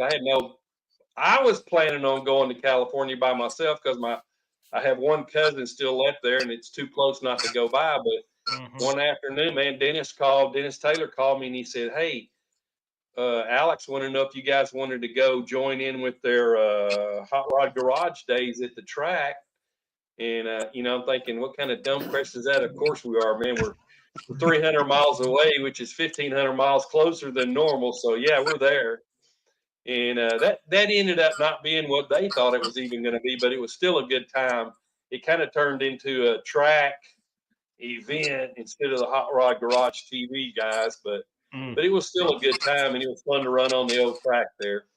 Got to run into some people I had been talking to for a couple of years, and that's another thing cool about this, man. When I go on these trips, I try to run into these people that we're talking to all the time on the internet, that have another channel or somewhere else. like Anthony's up there in Kansas. We went and saw him one year and spent the night with his place. And then on this trip, I texted Olivia and Danny, and I said, man, we're going to be in your area, or we're going to be at the Hot Rod Garage thing. Are you guys going to that? They said, yeah, we're going to be there. So they took their little Charger, and they did real good with the Charger, drove it there, drove it all the way back. And that's what set all of us apart, man, was all these guys were coming in here with these big pushers and big old fancy trailers and all. And then here comes 8 or 10 of us, man. It was all drag and drive people like the the circus guys came to Dane town. and the guys from War. They all drove their cars up, and then Olivia and Danny drove their car, and here we come in our car, and we really did stick out like a sore thumb, man. That's awesome. And Olivia Scafaldi, something like her. Yeah, what's her YouTube channel? Gnarly Garage. Gnarly Garage. Gnarly Speed Shop. Gnarly Speed Shop. And man, they're so kind to us. I mean, we talked about breaking my toe earlier. That had just happened a couple of hours before we went by their place. And I had set my shoes up on these rocks way up high, and Jason was standing up there. And all of a sudden, this big giant wave come in, and it took my shoes, and they got soaked and everything, so I couldn't wear them. But I needed something, man, because my toe was literally broke. And man, Danny just pulls a pair of shoes off and lets me have them, man. That's awesome. Giving you the shirt off their back, but he gave me the shoes off his feet, man. I've got them on right now, in fact. Anyway, even cooler, man. That's awesome. They're just good people, man. They've got good content. They got a great channel, and just 15 minutes from the beach, man. What kind of life is that? Wow. I'm telling you, they treated us like family, and we slept there. Me and Jason camped out on the floor in their shop, and they treated us like we were family or celebrities rolling in there. And I'd never met them before. It was a good time. Cool. Yeah, they're great. I first started following her, and I haven't followed her in a while to see the new channel. But she has a friend that runs a 4-speed films or something like that, and I met him in a trip I was going to take out to California and for another sponsor. And man, great kids. They're kids. They're like in their early 20s, if they're even 20s now. I mean, like they were young back then, so I can only imagine now. That's so cool, and they have the coolest car scene out there for sure. All right, walk us through what's going on here. Looks like you guys are driving down the road. There's a beach. What's up? Pacific Coast Highway 101, baby. That's Pacific Ocean to our right and mountains to the left. Now check this out, Mike. We pull in the first spot. Reggie just out of the blue just jams the brakes, pulls in. I'm like, what the heck? So I'm on his tail. We pull in. We're stopped under this beautiful boulder, right? This monument rock. And there's a guy in a bright orange T-shirt. And he says, hey, you guys can't park here. He's Hollywood film crew. And he says, what's his name? The guy who plays Thor. Dadgummit. Hemsworth. Hemsworth. Yeah. Hemsworth will be pulling into this parking lot in the next couple minutes with a movie truck following him. Sorry, I'm trying to get to this photo you're talking about. Yeah, with the rock. That one. Yeah. So anyway, we drive around to the other side of the rock and we park, and that's where Reggie breaks his foot, and we're having a great time photo shoot. But we're literally potentially gonna be in the background on an upcoming movie called Crime 101. Because they couldn't have afforded us, though. Yeah, as we were pulling out, the movie truck went by, so it's a good chance it caught us on the film in the background. How cool! We'll be looking for y'all celebrity from there. That's a Point Mugu. Point Magoo. I think I have these out of order here. Yeah, it's a pretty famous rock around there where a lot of the hot rod clubs will drive to and take pictures, and it's really pretty neat. Yeah, we are definitely doing that as a family trip one time. I don't know if we'll be in a hot rod, but we're definitely going to be out there for sure. There's just so much cool stuff that goes on. While we were just standing there on the side, man, it was a big pod of dolphins come by, and I think that's on one of the videos too. But that was pretty neat. And then the waves were so high at the top couple of feet, they'd be thin, and you see the fish swimming around in the waves. Wow. But Nice. it's a lot different than Florida. It's a different kind of water. Yeah. Looks like this here is Angel, our favorite dog, hanging out the window of the chicken coop, and then a 1050 pass like you were talking about earlier. And the 87 octane really intrigues me. That's really cool because I mean it's got a blower on it and stuff. So like typically, guys run those on near race gas or actual race gas. But you're 2,500 miles into this trip, run a 1056 and on 87 octane. That's pretty awesome. Yeah, I wasn't planning on racing, so I'd actually try to top off because it's 85 octane at the pumps out west. And so, but I had some 91 at the last pump, and I was able to get about, 4 gallons in there out of 16. So I've got 85 with a tiny bit of 91. But then when I realized this event was so monumental, especially in our journey, our personal journey, I was like, I'm watching Reggie go down the track. I couldn't stand anymore. I'm like a heroin addict trying to get a fix. So yeah, me too. Sitting there watching. I hate just sitting there watching. Yeah, I didn't get permission to tell you who helped me, but someone pulled a string and said, "Hey, I've got a friend that entered, didn't bring her car. As long as you don't try to compete, we'll let you make a pass under that person's number." Wow. I'm like, all right. Well, anyway, I was able to take this information to David Freiberger, and I'm just joking around with him and Sam Strube. I said, "Hey guys," I said, "I want to run that coupe." And they're like, "So you want to lose, huh?" I was like, "Look, I'll bet you $1,000 that my coupe against yours." I said, "And when you win," I said, "all you have to do is follow me back in that street car of yours to collect your $1,000." And they're Yeah, like, it's at my house. You got to come get it. Yeah, they're like, "You're not right." I was like, "Well, it's a little cheap shot, but I had to do it because my car's treatable." You know what I mean? And so I thought it was going to run a low 11. I hadn't looked at the plugs. I burned so much oil on that trip. I got loose gaps, loose ring tolerances, but the plugs hadn't been filthy. But about 8 psi on 87 octane, cleaned them right off. Yeah. Say your burnout Got all- cleaned them off. Yeah, the burnout definitely cleaned them off.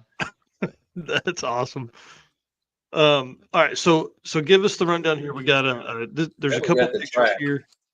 Yeah, At the track. the night Cool. at the track. Yeah. Yeah, It was a super nice track, man. It was so clean and manicured, and it was a really nice place. and the people, the California hot rod scene, man, it's just like your Drag and Drive family. They just welcome you in, open arms. It was awesome. That's cool. And I even got to run my dad's car. I did a pass. They let me run a pass, and they interviewed me, and I got to tell my dad's story with the car there over the loudspeaker. So it was really cool to be able to share Dad's car as well. That's pretty neat, man. And looks like this next photo is from there. This shot here, dude. That's great, man.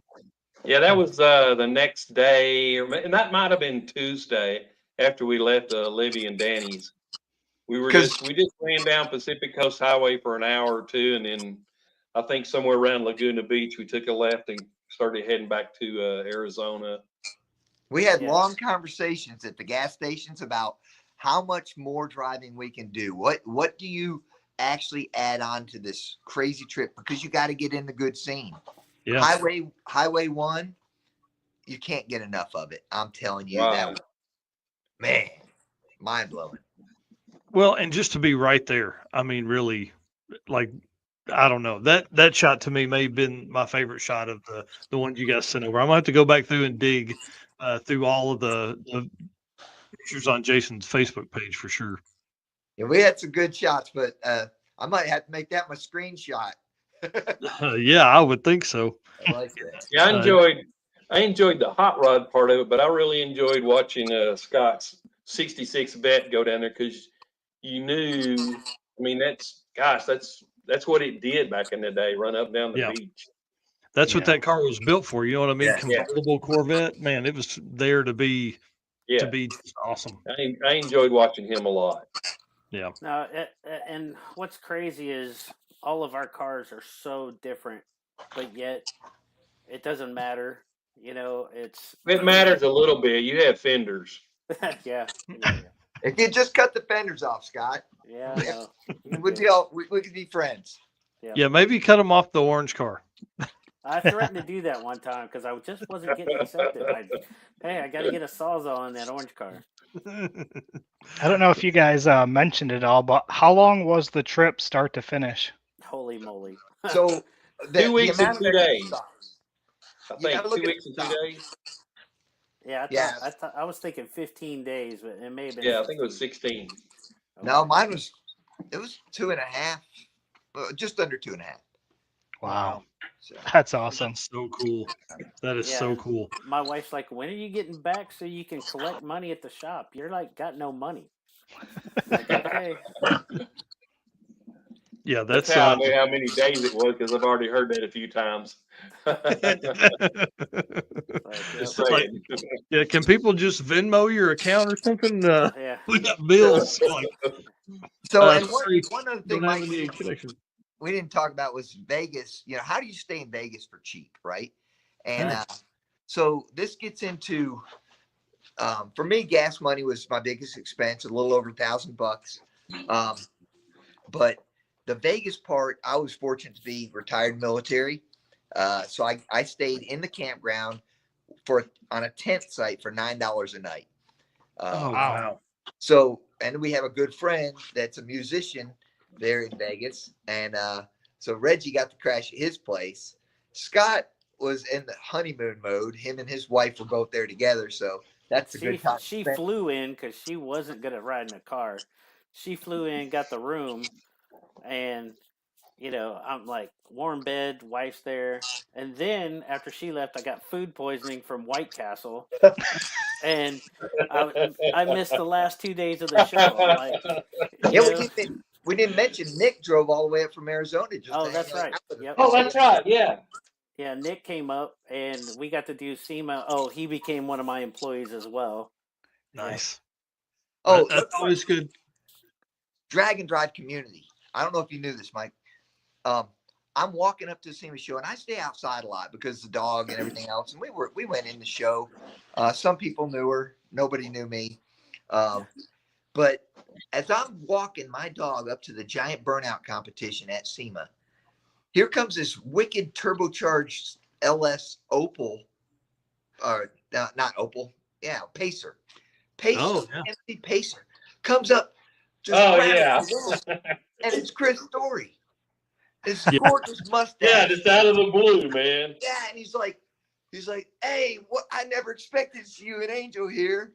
And this was after, how you want to say, me and Reggie got in real good with one of the guys at the parking garage, and he took super good care of us, letting us park right on the front strip and everything. And then I see Chris Story. So anyway, I felt like a celebrity. I felt like Frank, you are a celebrity. Walk up and and know who I am. But no, I couldn't believe he was still there after last year and then remembered us when we pulled in. Yeah, that's a lot of time for somebody to keep a job nowadays, a whole year. But he said, "Yeah, come on in. I got your spot for you. You know I'm gonna take care of it."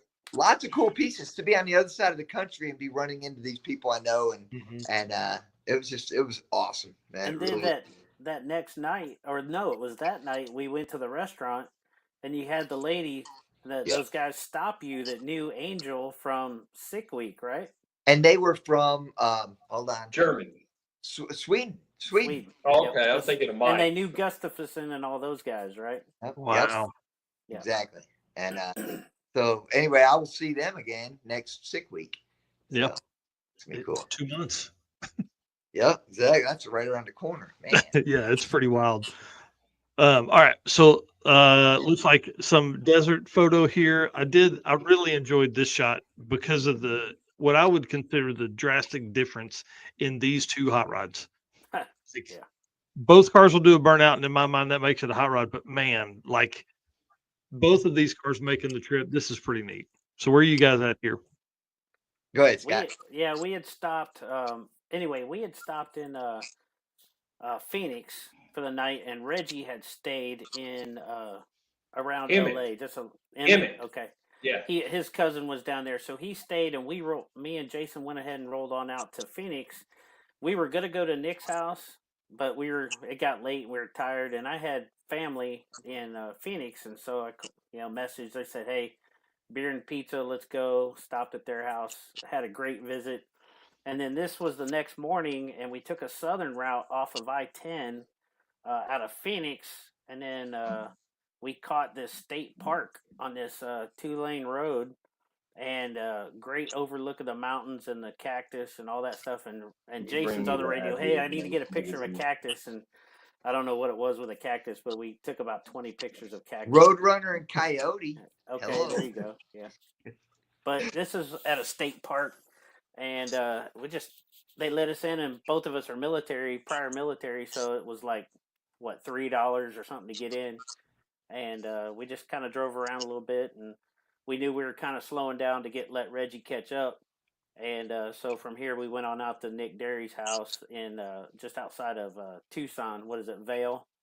And then there was a bunch of other pictures when Joe and Ernie and everybody showed up. But this was on the way. We just had a nice little, usually it's about a 3-hour drive from Phoenix down to Tucson. But I think we took about 5 or 6 with the little scenic route and all that. Lots of stops. It added 20 minutes of driving, but that's the moral story.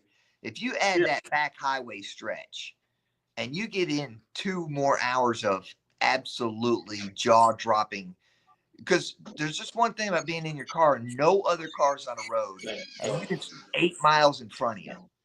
Yeah.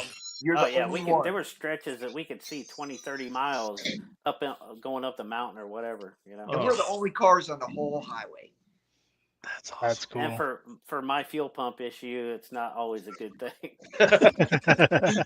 But I mean, listen, you couldn't be with 2 better dudes to fix something on the side of the road. You know? Oh yeah. We can both take pictures. Yeah. All right, what do we got going on in this one? Okay, you got to watch the video on my YouTube for that one, or on not YouTube, on Facebook for that one, because I zoom out and I talk about we finally found the world's largest pistachio. Now we need the world's largest peanut. Next, we're going to be going for the largest ball of yarn. And lastly, the largest grasshopper feces, which I'm not sure if they're in that order. But how do you come about those giant roadside tacky stands? I love that. World's largest, whatever it is. I got to stop. Mm-hmm. I have to have a picture. That's cool. Where was this at? That was on the way up to Roswell. Correct. Yep. So that's. I don't even remember what town that was. Just the world's largest pistachio. You'll find. What is it, Artemaguardo, or I don't know if I'm saying it right. Well, again, if you on that same post that I just did, I posted it this morning. I finally got them all done. And if you go to my Facebook, I actually got in a street race with this old white, I think it was a Ford pickup. All I cared about is he had a little kid, 3 years old, maybe 2 or 3, in the passenger seat with the biggest grin on his face. And we weren't racing. We were bouncing the throttle from red light to red light. That little kid at one point looked at me like, my dad just blew your doors off. And man, it just made me smile for the next 3 hours. That's awesome. Yeah, I captured it on film too. It was cool. That's awesome. Hey, I'm backing up a few miles back to Las Vegas. We're walking down one of the aisles, and they got this catalog here. I don't know if you can see it. Mm-hmm. Check that out. Can you see it? Yeah. Oh man, that's the shot right there. Yeah, we're on the I Did It, all of us. Well, Nick, Scott's not, but yeah, me and Scott Nick took a detour that day. Yeah, it was more of a hot rod picture, not a Corvette khaki short kind of thing. That's cool. Yeah, that's a great shot. Did Chris get that? Is that one of his shots? No, that was Megan did that. Megan Taylor, that's right. Yeah. But Chris Was it got Megan that or Chris? shot right after that? Was it Chris? I don't know. No, it was Megan, and Chris got the shot just about an hour later. That ended up on the back of the T-shirt for Rocky Mountain Race Week. That's right. That was just one of those days during Rocky Mountain Race Week where the photography was off the chain. It was some cool photos, and they got used in some big ways. Yeah, that's cool. Yeah. All right, where are we at here? Favorite stop. This was a trip right here, man. This was such a fun stop. It was in. Pulled up to the stoplight, and I'm smelling this barbecue, man, somewhere to my right. And we had to get gasoline, so we took a left and turned in the gas station. And I kept saying, "Man, I am smelling barbecue. We're gonna have to find it." So we kind of took off down the street. And sniffing our way there, and these guys were a block off of the road. And evidently that was their house, and they had put a little shed up front a long time ago and sold out of it. And then now they're adding on. You can see in the picture there. Yeah. But just an incredible stop, man. We had such a good time there. And the name of the town was good too. Post Texas, right? Yeah, Post Texas. Yep. Reggie, you did a YouTube video on that, and I just put a post on about it. If you want to check those people out, that was like Americana. 100%. It was great. It was an amazing stop. Amazing. And they called the newspaper, and the newspaper come out to take pictures of us. Yeah. How cool, man! This was cool. Yeah, I'm like, wow, we must be really in a small town if they want to take pictures of us. the guy's name, well, anyway, it was just a cool place. Yeah. There's lots of neat name foods on the menu. What was the name of the restaurant? Smoking Dick's? Yeah, barbecue. I can only imagine. Yeah, they had some crazy names in the sandwiches.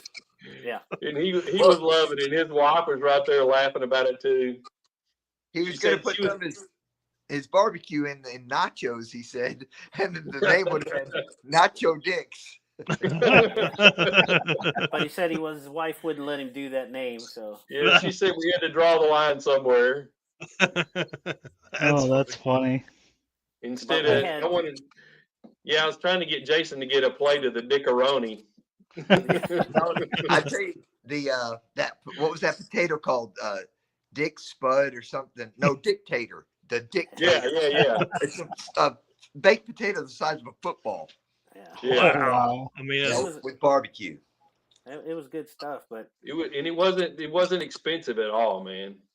How cool! Yeah, Rodney. Cool. Somebody stopped there on the way out. That's neat. Yeah. Say again, Mike. Rodney Reeves said we stopped there on the way home from 666. Oh, that's cool. Oh, nice. Their barbecue was good. We need to let all the Dragon Drives know that place needs to be mentioned. Coming and going, man. Yeah, that's awesome. And we had so many people from that town that they must have been calling each other and saying, "Hey, you need to come over here," because we had high school students, we had older generations showing up, just talking to us.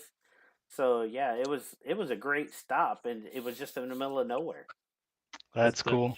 Yeah, it's really cool. An old town. I'm assuming this is in Roswell. Yeah. Oh yeah. Crazy. I got that sticker that says "Ask me about my butthole." Yeah. Yeah, I don't think I included that on this one. Yeah. On these photos, that was a good one though. Now, I don't know if you got it, Mike, but going into Roswell is where we had the close encounter with that herd of deer. Oh yeah, holy crap! We were calling them elk at first, but they were mule deer. There's a big deer out there. And yeah, hang on, I've got that shot. I'm just trying to figure out where it is, so I don't have to. There's a video of it. Yeah. Oh yeah, I the only video I put up was the hotel, hotel at Sam's Club. So the video basically shows Reggie's car with blue lights going off behind it because it looks like he's getting pulled over. But no, we're behind this two small cars. One of them's an SUV, right? The deer come racing across the road. I'm sure it wasn't because of Reggie's pipes, Yeah, not at all. But the buck who was leading the track. I'm gonna blame that on me. The buck, the big one, goes right out in front of it was a cop car in front of us. And we didn't know it was a cop. We just thought it was an SUV. Yeah, he creamed this thing. So once he gets pulled over the road, we pull over to help him. Next thing you know, blue lights go off. And we're like, oh, crap, that was the cop. Antifreeze pouring out of his front end. He can't open his door. It creamed the front end. So, man. And the spray from everything, we're dodging deer and guts. Oh, the whole side of his car, this deer's intestines had exploded on. This deer is emptied out. So it's already gutted, right? Reggie's like, was it a buck? And I traced it down. I said, it's a buck. And so Reggie's like, I want a saw. I want an antler. Get the hacksaw. Let's get the hack. Go ahead, tell what you get out of the shot. I'm grabbing a fillet knife. I'm getting the back strap. We're gonna have deer. We're getting ready to skin it right there on the side of the road. And the cop's like, oh, no, the game and wildlife or whoever has to come and. Yeah, they said we could do what we wanted to after that, but we didn't want to wait. Yeah. What was neat for me was pretty much 95 or 99% of the time I'm in the lead. And this one time I'm in the very back, and we were spaced out of, I don't know, maybe an eighth mile of a long line, you know, so we weren't right on each other's bumper. So, and it's dark, and I'm watching the guys in front of it, and I'd already towed them because I've hit a bunch of deer, and you probably have too up there in Missouri, but down here we got them everywhere, and I've hit quite a few. So I'm leery of driving at nighttime, especially in my little car here with it don't have nothing on the front of it. And I'd already said to them a couple of times, we need to stop driving in the middle of the night because there's deer all over out here. We're just not seeing them. Yeah. And so anyway, I'm back here, and all of a sudden I see a couple of them run in front of the first car, and then another run in front of that SUV, and he just busted that dude. And then 2 or 3 ran in between Scott and the SUV, and then 2 or 3 ran in between Jason and Scott. And I'm watching all this going on back here because it's like big shadows are coming by.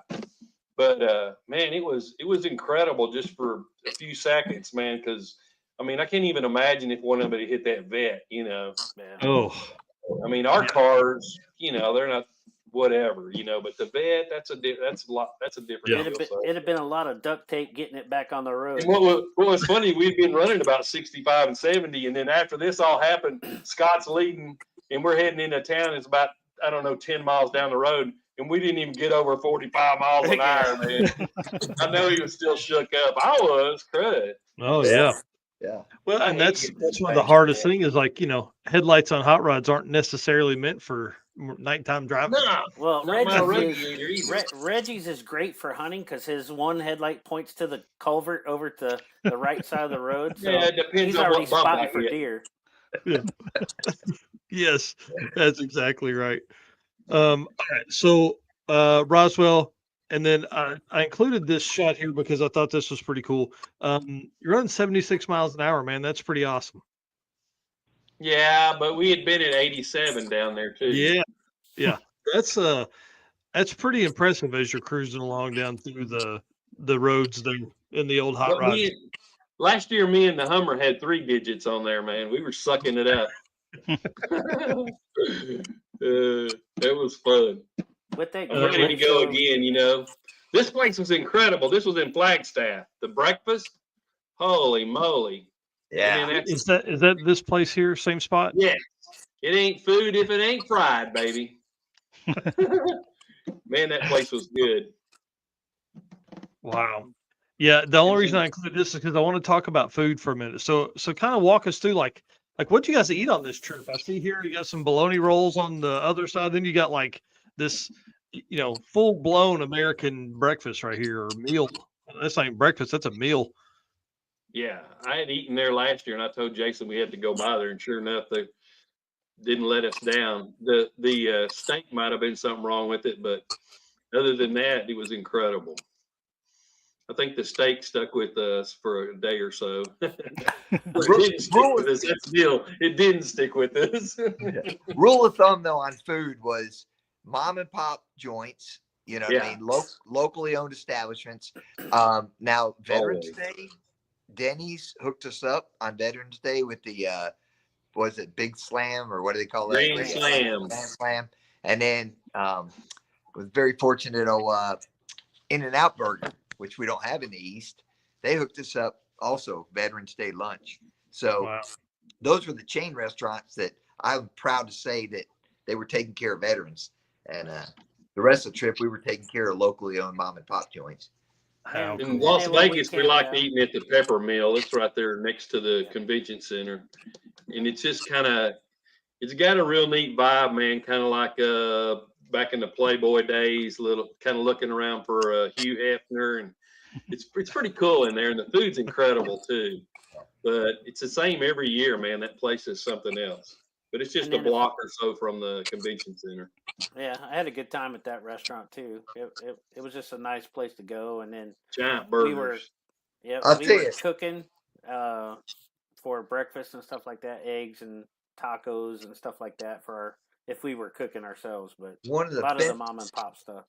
Best hangouts though was at Danny and Olivia's So they're into the tiki bar and the beach scene. Oh, So that they drink do was something else. Oh, they mixed up this tiki rum drink that had, I don't know, all exotic rum from some small island that they hand built or something. I don't know. It was like crazy.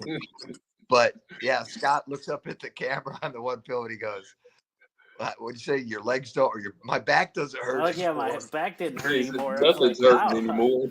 But man, between their music and the little rum drinks and all the hot rods and the ambiance, that was one of the best stops. Yeah. Yeah, I mean, we're camped out. We're sitting there, and we got Tri-5 sitting there. We got was it the Buick or is it was The that wagon. old? Le Mans, Pontiac. Yeah, the Pontiac. And That here was I her am laying. LS Pontiac. And Oh I'm man, I laying there. didn't put that photo in there. I'm sorry, guys. Yeah, Oh, that's okay. All right. I'm laying there on the floor, going to sleep, and I'm looking at the exhaust pipes of a Pontiac, and I'm like, this is just too cool, you know. And he was liking it so much he was trying to imitate the exhaust pipe noise too. I don't know that's Jason. That No, was that- Angel. That was all that nachos you ate that day. Woo, Burrito. So did you guys have like grills and stuff with you then? So you guys were able to cook? Yes. Yeah, Yes. that's one thing. I was able to take my little trailer that I set up for Drag and Drive. It has a smoker, burners, oven. I've got the flip over tabletop that's got the well, Scott broke out his old school double burner. We were doing breakfast burritos. One day on the base, I wasn't sharing with the guys, but man, I did some massive pork chops on that thing. There's just grilling and doing up the potatoes. That's half the trip. You guys know, Yeah. you've seen us at the And Dragon. of course, when you started cutting the potatoes, the first thing you do is cut your finger. Oh yeah, that was And dumb. so we've got bloody potatoes the first night at the drag strip. So Somebody ate part of my finger. He was okay with the barbecue sauce on it. yeah, you didn't know about it. Yeah, it's fine. So I don't know if you're gonna ask Mike, but we'll finish, or at least mention, because this is where, I don't know, I'm super proud of the car. We don't have a lot of money and budgets and all that, but our cars, Reggie, what you had an alternator go out? It was a brand new alternator, bad out of Yeah, the box. first day pretty much. Alternator went Yeah. out, and then 30 minutes down the road, the belt busted. Right. And that was it for the whole trip. And Scott had a brand new fuel pump that he installed day one that lasted 3,200 miles, and then he replaced it with the spare that he already had in his trunk. Wow. The only thing I had was a headlight relay, which is the only part I didn't have in my spares because I knew every part store carried one. Mm-hmm. Until you're in Vegas, then you go to 3 part stores, and none of them have one. But it was a standard Bosch headlight relay or fog light relay. So I did get one at the store, popped it in the car. That was it. I mean, it's one of those parts where when it fails, you just take the 2 wires off, jump them, and keep driving. Mm-hmm. But it'd been on there 17, 18 years. The blower belt that I've had on there for, it had 25,000 miles on it, and it was 20 years old. Wow. That blower belt finally went out, and Scott looks at me, he goes, "You going to keep running it?" I said, "I can. It's just missing some teeth." He goes, "What's your gas mileage without the blower belt?" I said, "I don't know. Let's check." Yep. And I went from 13.6 to 14.3 Without a blower belt. without the blower belt, but I had to drive it slower. I had to drive Yeah. like 65 to get that, but I bumped it on up to 75 and was still getting 13.6 with no blower belt. Wow. So, Yeah, I would imagine that would create some super long runner intake kind of style. yeah, it's a real lag. You don't get into the throttle hard and fast, but I used a half a quart out there and a half a quart of oil back home. Wow. Well, let's just say I think I used a whole jug of GTX, and my chassis is not going to rust. So we've got the what is it, a chainsaw oiler? I've got the chassis lubricator. So we're Mine too. I'm not going to deny that. There's nothing wrong with that. transmission- Yeah, my tail shaft seal's leaking on my transmission. So Jason's got rear end grease in his windshield, and so does Scott. yeah, it's kind of like Rain-X, only not. Only not. Yeah. Only the other opposite. Yeah. Well, the bugs don't stick. I got Right. antifreeze all over my car because rock flew up, hit the radiator, got a tiny pinhole, and one of those that all you do is pinch it shut with pliers, and then loosen the cap. Mhm. But in the meantime, it was enough that everything's on there sticky with antifreeze. But considering 5,000 miles in those cars, I mean, Yeah. I'm super proud of what we were able to do. Yeah, Well, I like and- what Joseph just said. yeah, says Reggie Moore, you leaked a quart in Nick's driveway. It wasn't the leaking. That was what was dripping off of the frame. Yeah. Well, let's talk about this right here because I love the through the window, down the road in a hot rod shot. So we've got this one here, but then also this one here that's got some rain on it. So walk us through where you guys are, what's going on here. The rain, we were probably somewhere in Texas, Oklahoma. It rained hard there for about that day. Man. Well, what I'm seeing in those pictures is notice how dark it is in that photo. Go to the other photo. Okay, that one's a little lighter, but it gets better. In some of the photos, you'll see it's very bright in there because with the rain coming, Reggie does keep an eye on the radar. He duct taped a giant styrofoam roof on the car Oh, nice. for Yep. that rain. And, Yep. and the minute it stopped raining, he ripped that sucker off, man. Yeah, I think that's Yeah. what I like about the Organ Grinder too. Is like it's true hot rod, man. It is true hot rod. I don't know about that. It's a I That's rode pretty with good. him. car, man. I Oh. actually rode with him in Vegas Strip. So we all rode down the strip Oh, and together in different cars. But yet one night I rode with Reggie, and I'm riding on a floorboard because he doesn't have a passenger seat. So I've got a roll cage bar in my kidney and sitting on the floor. And I don't know how these guys do it. I driving the vet, I was like in a Cadillac. mhm. I'm riding in the organ grinder, and it does live up to the name. All right. Oh yeah. I'm Yeah. like, you have got some, let's just say, backbone. It was Drive. it's brutal, but in for a moment, you're thinking I am not doing it in this car again. But since I've been back, I can't wait to go again, man. And I'm Yeah. already planning on next year's trip. Right. Yeah, Well, and the other thing, you don't think about it because when you're in Reggie's car, and I did the same thing. I got to ride with him down the strip because Reggie's is the most rowdy by far. Absolutely. Oh, yeah. Especially I got my quiet pipes on, so my car's like a sissy. It's embarrassing, His car's rattling the walls, shaking up the casinos, and everyone is coming out on like balconies and over the overweight bridges, and they're all got the phones out. It's paparazzi central, and yeah. so you really not, even though yes, it's brutal and painful, and you need a tetanus shot when you get out. They're all trying to decide if they need to take a picture or call the cops. Yeah. Yeah, they're taking pictures and videos. That's I tell you, the Organ Grinder really makes me want to build something bare bones, not rowdy. Hey, I'm just telling you something this, that's Mike. fun. There's nothing on it to break. That's the beauty of it. Yeah. The few things that it has that are all function, can be welded back. Yeah. Yeah, and That's it. Eventually. I'll tell them about the repair we had to make on the frame. Oh, tell them about the repair Oh, I on forgot about that. and the header. Yeah. Yeah, Now, the header pipe. Hey, I'll I had to I'll safety rip wire the frame. that back on. So the frame one is this, okay? Because I like brag on how I like to say we did a good job, but man, God was looking out for us. Because Reggie's driving and there's making some odd noise, and it was a different noise. But when he crawled under that car, he said, Jason, I would never have seen the crack on that frame. And this is where his front suspension's tied in. He said, but like God shined a light through it. The sun was setting and the light illuminated through the crack.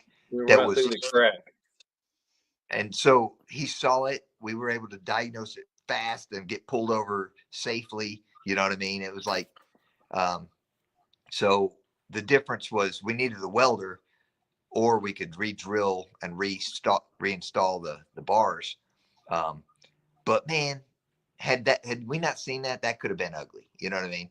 Oh yeah. It is a Yeah, risky 'cause the business. roads were brutal. Holy moly. Everybody on 666 knows that. Yeah. Oh yeah. Yeah. That was a rough one. Well, let's You gotta run wonder through where all the highway tax money goes. Yeah, it don't go to Route 66, that's for sure. Well, No. run us through a couple of things here. What's going on in this photo? Looks like somebody's got their car covered up, but I can't tell whose it is. That's the bungalow Can't hut. tell. I don't know who that is. Yeah, that's Reggie's. That's Reggie's room for the night. So what he does is he lifts the side walls or the top up and throws up blankets and tarps over in case it rains. And of course, the organ grinder's in the front with a car cover over it. But But there's a actual canopy, or what do you call it? A cot inside there. Oh, Electric gotcha. Okay. generator. Yeah, he's staying warm and dry. I dig it, man. and then I dig I'm it. on the left with my trailer, and of course that was the next morning. But Scott's sleeping inside the Corvette trailer now. He turned it into a miniature what do you call it? Teardrop, yeah. Yeah, so I saw that in the video. You had kind of had that area cleaned out on the side. So do you just throw a foam mattress down or something, or what? Yeah, I've got my wife gave me we had an extra memory foam that's for like a single bed, you know. Oh, And, that's perfect. So I just lay it out, and I've got some of those what is it, Harbor Freight moving blankets I put down just for an air barrier. Yep. And then And a you put sleeping bag on top of that. And when it That's was cool. really cold, I had one of those little heater buddies, Heater Buddy, whatever that is, with a propane tank. That I opened the passenger door and pointed in because I'm not going to put a propane tank. Yeah, I was like, hold on, guys. Just close that door and keep the heat in. Yeah, so no, when it got cold, I'd run the generator for Reggie, and he'd run a little tiny ceramic heater, and then I had the Mr. Buddy or what the little Buddy heater. Oh, cool. And we did great.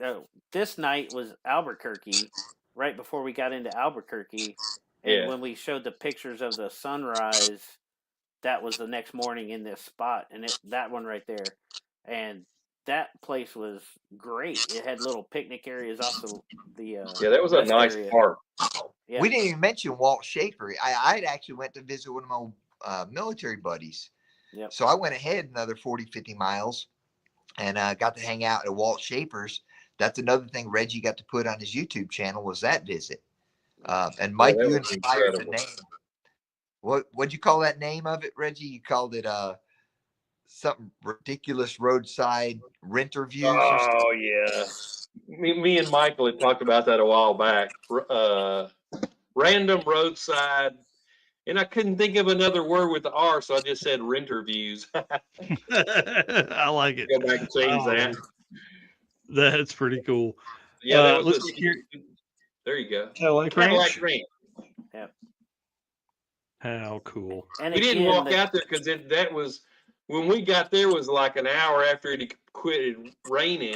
finished raining, and it was just like a lake out there.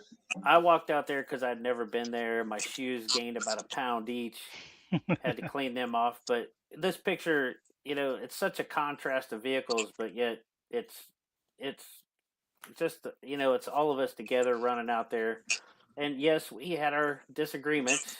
And it's just like any other thing, but man, what a fun time that we had, and I'm glad you guys drugged me out to California. So. Right on, yeah, definitely. Did you guys plan all these route stops, or were they just kind of last minute? Plan? What's that? Some of them were planned. I wanted to make sure Scott came by the Cadillac place because he hadn't been there yet, and I wanted to do a lot more Route 66, but we ended up just going on. If we had everything in that we wanted to do, we would still be out there. Yeah, we'd still be out there. Yeah, we'd still be there. Oh, so the stop right after this one at my buddy Walt's, here's a guy I used to drag race with in 1992, 93. He brings us into our home like family, makes huge breakfast for all of us, right? And we're in his garage. Scott gets to pull the Corvette into a garage on the lift just to inspect the fuel filters. We're looking for a reason these fuel pumps are failing, and you can't find a reason. But it was great. There's a supercharged big block Chevelle, same car I used to race up against. It's a small block Camaro, his wife's car. He's got the Corvettes. They had a 9-second LS nitrous Mustang. I know Eric will like that. Oh yeah.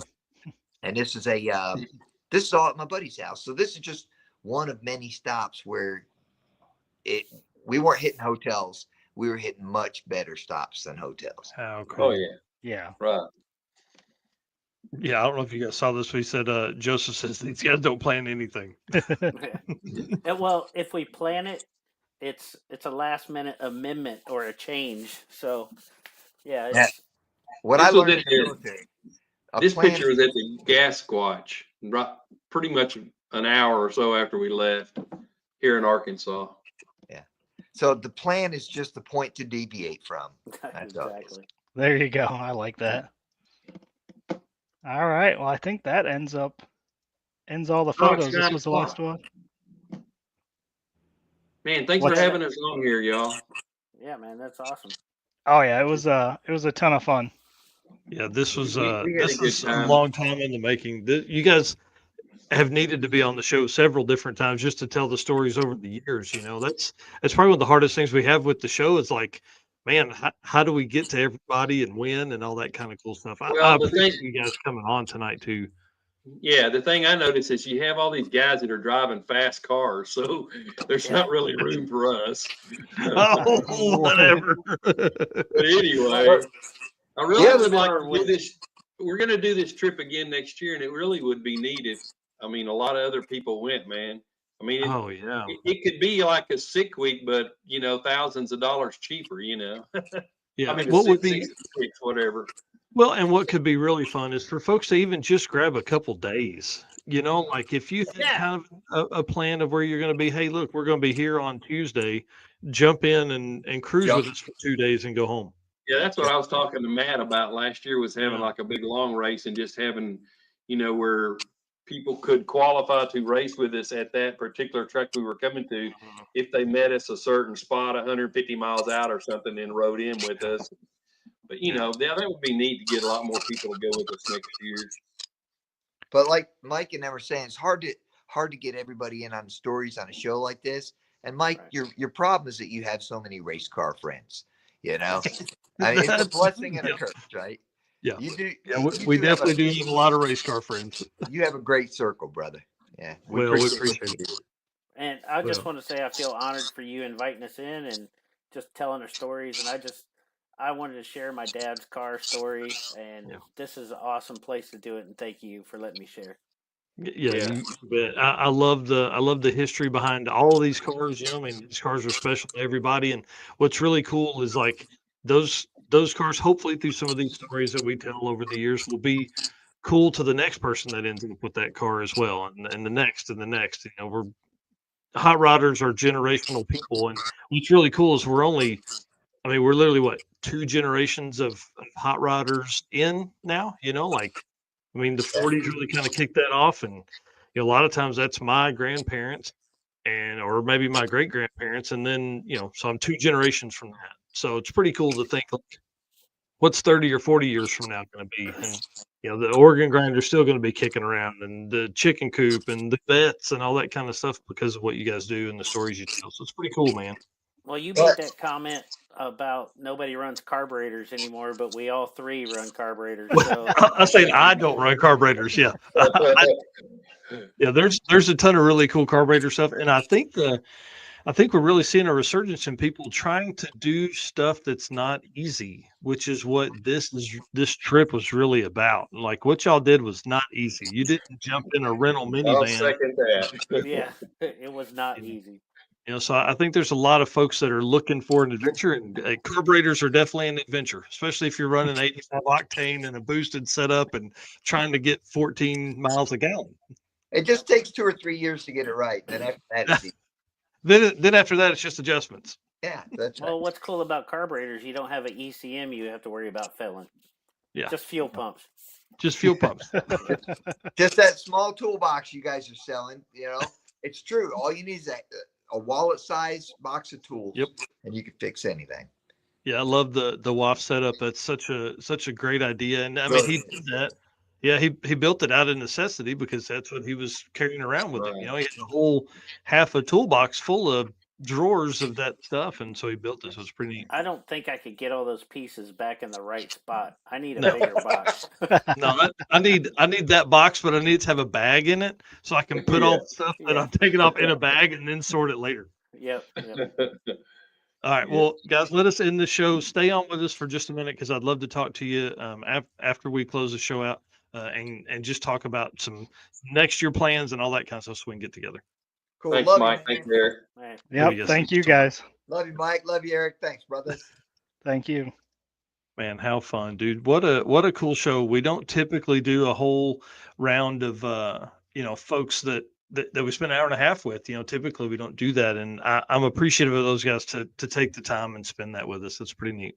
Well, yeah. How many times have we heard stories of people driving their race cars from, coast to coast like that as Yeah. well? So I think it deserved a whole show. I think it Yeah. probably could have been 2 more hours plus. Oh yeah. Those guys were just getting wound up and telling those stories, It's Right. man, and there are hundreds of more photos we probably could have grabbed from their Facebook pages and stuff like that. So I beg people, please go find Reggie Moore, Jason Schaeffer, and Scott Guthrie at Vets Unlimited. Go find those guys, watch their channels, watch their videos, watch their Facebook pages and Instagrams and all that kind of stuff, and YouTube channels. Reggie's got a budding YouTube channel for the OrganGrinder, so it's pretty cool.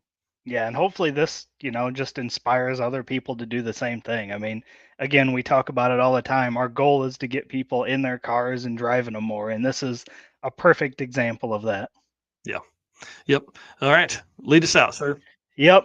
Again, we had a great show tonight. I want to thank everybody that tuned in and watched and listened to all the stories. It was a great time. Thank you to all of our race car friends, everybody that was in here tonight.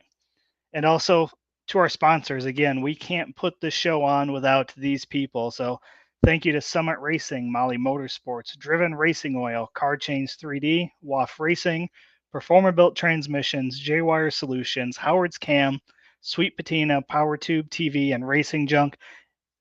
We're coming up on Thanksgiving. We're coming up on the holidays, Black Friday. Please, if you guys are doing some shopping, check out our sponsors. Show them that their investment in us is worth it and go buy some parts for them. So, again, great show tonight. Thanks, everybody, for tuning in. I hope everybody has a great Thanksgiving because we will not be having a show on Wednesday night. So, we won't see you. So, everybody have a great Thanksgiving, and we'll see you guys on the next episode. Yep. See you guys.